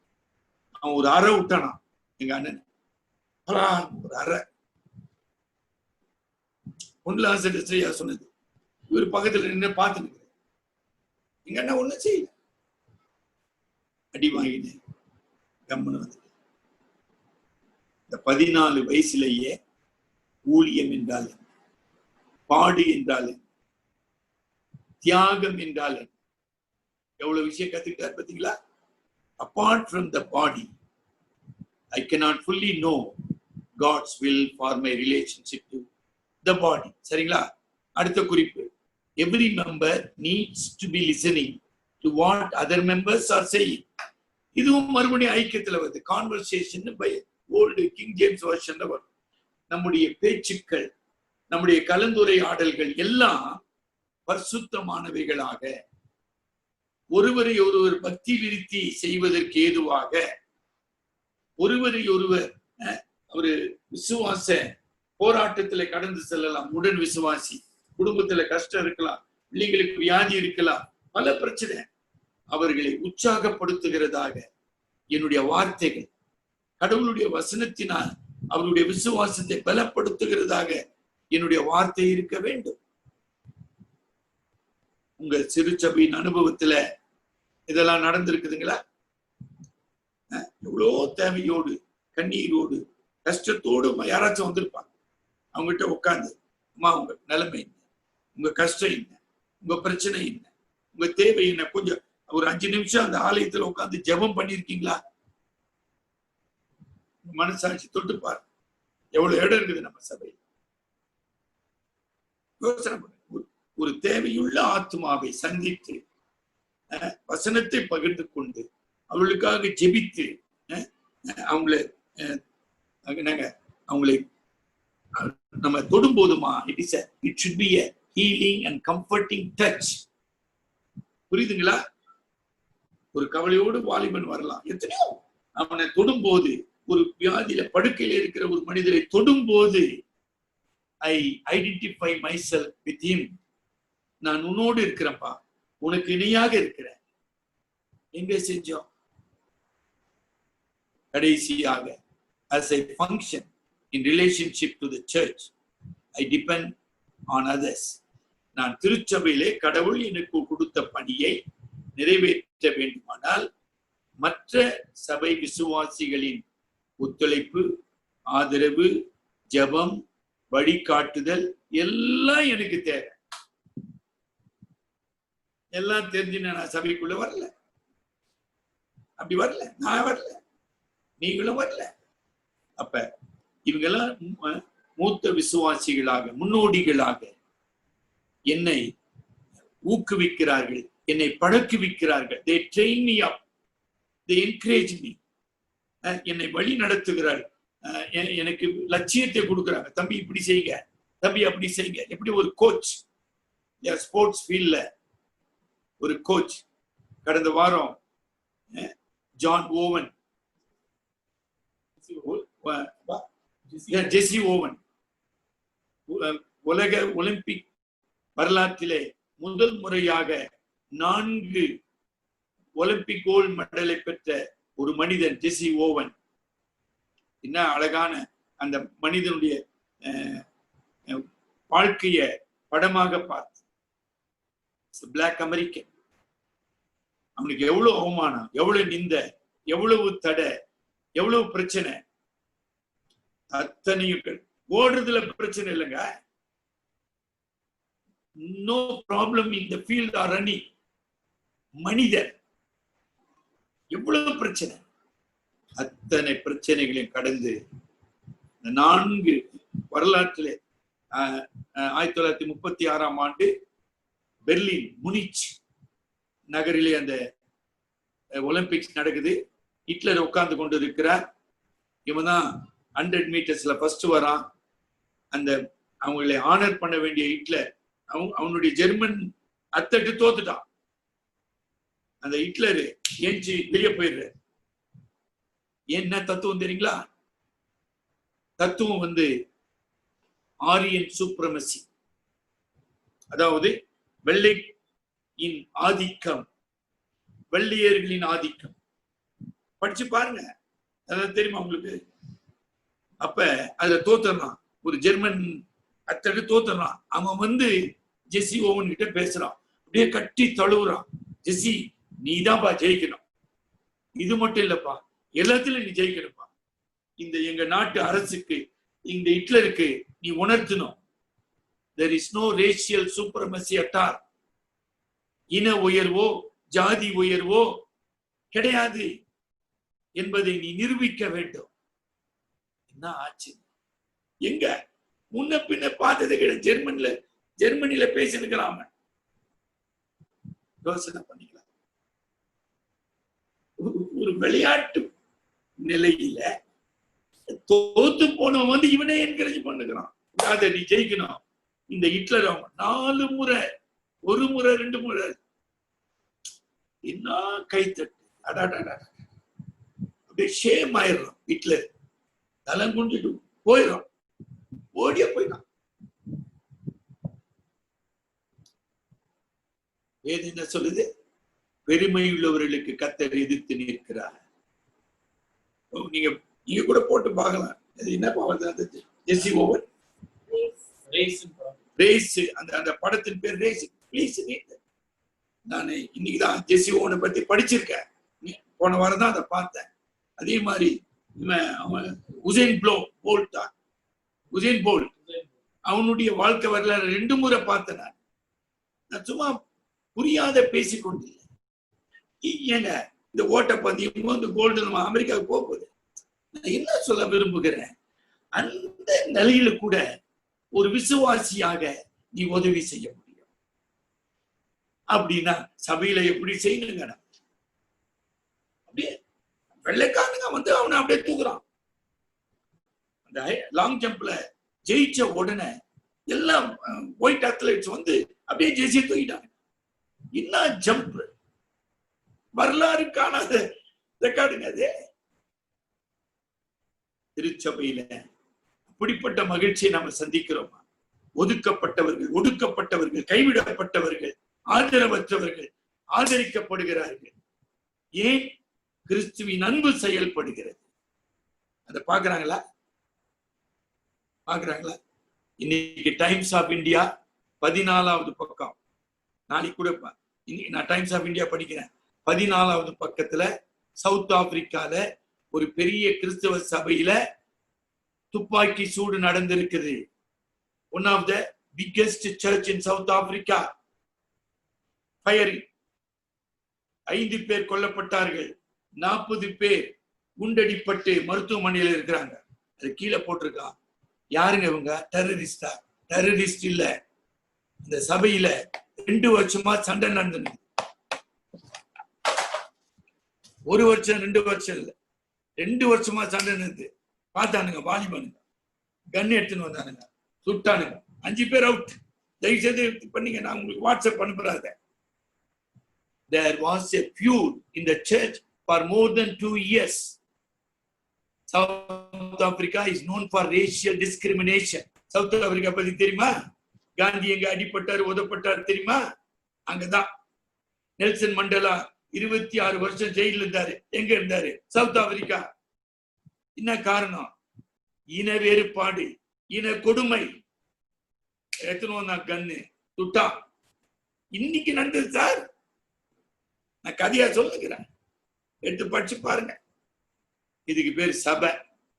நம்ம கூட்டுக்கிறோம் பேர் என்ன சார்? சபை. எப்ப பார்த்தாலும் சண்டை. என்ன சார் இது? கிறிஸ்து அன்பின் மையம், கிறிஸ்து தாழ்மையின் சின்னம், கிறிஸ்து பதாகுரிக்கு சிலுவையின் பாடு, இவ்வளோத்தையும் வச்சுன்னு சண்டை போட்டுக்கிறாங்கன்னா என்ன சொல்வீங்க? ஏன் சொல்லக்கூடாதுன்றீங்க நீங்க? ஏன் சொல்லக்கூடாது? எந்த கடவுளைப்பா சொல்லுங்கிற? அன்பின் கடவுள். என்னப்பா பண்ணாரு? மனுஷனா வந்தார். என்னங்க பண்ணாரு? செத்தாருங்க. இப்ப நீ என்ன பண்ணுகிற? நீ என்ன பண்ணிருக்கிற? சபையில பாடுபடுவியா? There is a contrast. Karunanidhi சொன்னதுல கருத்து இருக்குதா? என்ன கடவுளை பத்தி சொல்றீங்க? அம்பேத்கர் என்ன சொன்னார்? I know who is Christ. Gandhi என்ன சொன்னார்? எனக்கு கிறிஸ்து தெரியும்பா, ஆனா உங்களை யாருன்னு எனக்கு புரியலையே. I can understand Christ, but I don't understand you Christians. இதெல்லாம் சும்மா வெட்டு வார்த்தையா? இன்னைக்கு வரைக்கும் கடவுள் பேசுறார். அதனால நம்ம மனம் திரும்புவோம், ஒப்பு கொடுப்போம். கர்த்தர் நம்மை உயிர்ப்பிக்க, ஆவியானவர் நம்மை புதுப்பிக்க ஆண்டவரிடத்துல நாம் தாழ்த்துவோம், ஜெபிப்போம். அன்புள்ள பரம தகப்பனே, இந்த மாலை நேரத்திலும் நம்முடைய சமூகத்தில் எங்களை கொண்டு வந்த தயவுக்காக நன்றி செலுத்துகிறோம். தேவரீர், நீர் மாசற்ற தேவகுமாரனாயிருந்தும் எங்கள் நிமித்தமாக பாவ மாம்ச சாயலானே, எங்கள் நிமித்தமாக பாவமானி, எங்கள் நிமித்தமாக அவமானத்தை, நிந்தையை, பாடுகளை சுமந்தி, இதை நாங்கள் சரியாக புரிந்து கொள்ள, உம்மோடு கூட எங்களை இணைத்துக் கொள்ள, சிலுவையின் பாதியிலே உம்மை பின் செல்ல ஆவியானவரே எங்களை ஆட்கொள்ளும் வழி நடத்தும். உம்முடைய ஜீவனுள்ள சபையாக, ஜீவனுள்ள சரீரமாக சபையை நீ கட்டி வருகிறீர். அந்த சபையின் மூலமாக உம்முடைய வல்லமையையும் உமது கிருபையையும் உமது அன்பையும் வெளிப்படுத்த சித்தம் கொண்டு இருக்கிறீர். அதற்காக நன்றி செலுத்துகிறோம். உமது அன்பிற்கும் வல்லமைக்கும் பரிசுத்தத்திற்கும் சாட்சியாக எங்களை நீர் மாற்றும். எங்களிலே இந்த உலகம் கிறிஸ்துவாகி உம்மை காண எங்களை மறுரூபப்படுத்தும். எங்கள் அருமை இரட்சகர் மூலம் வேண்டிக் கொள்ளுகிறோம் பிதாவே, ஆமேன். என் ஆத்துமாவே கர்த்தரை ஸ்தோத்தரி, என் முழு உள்ளமே பரிசுத்த நாமத்தை ஸ்தோத்தரி. என் ஆத்துமாவே கர்த்தரை ஸ்தோத்தரி, செய்த சகல உபகாரங்களையும் மறவாதே. ஆமேன். Thank you very much.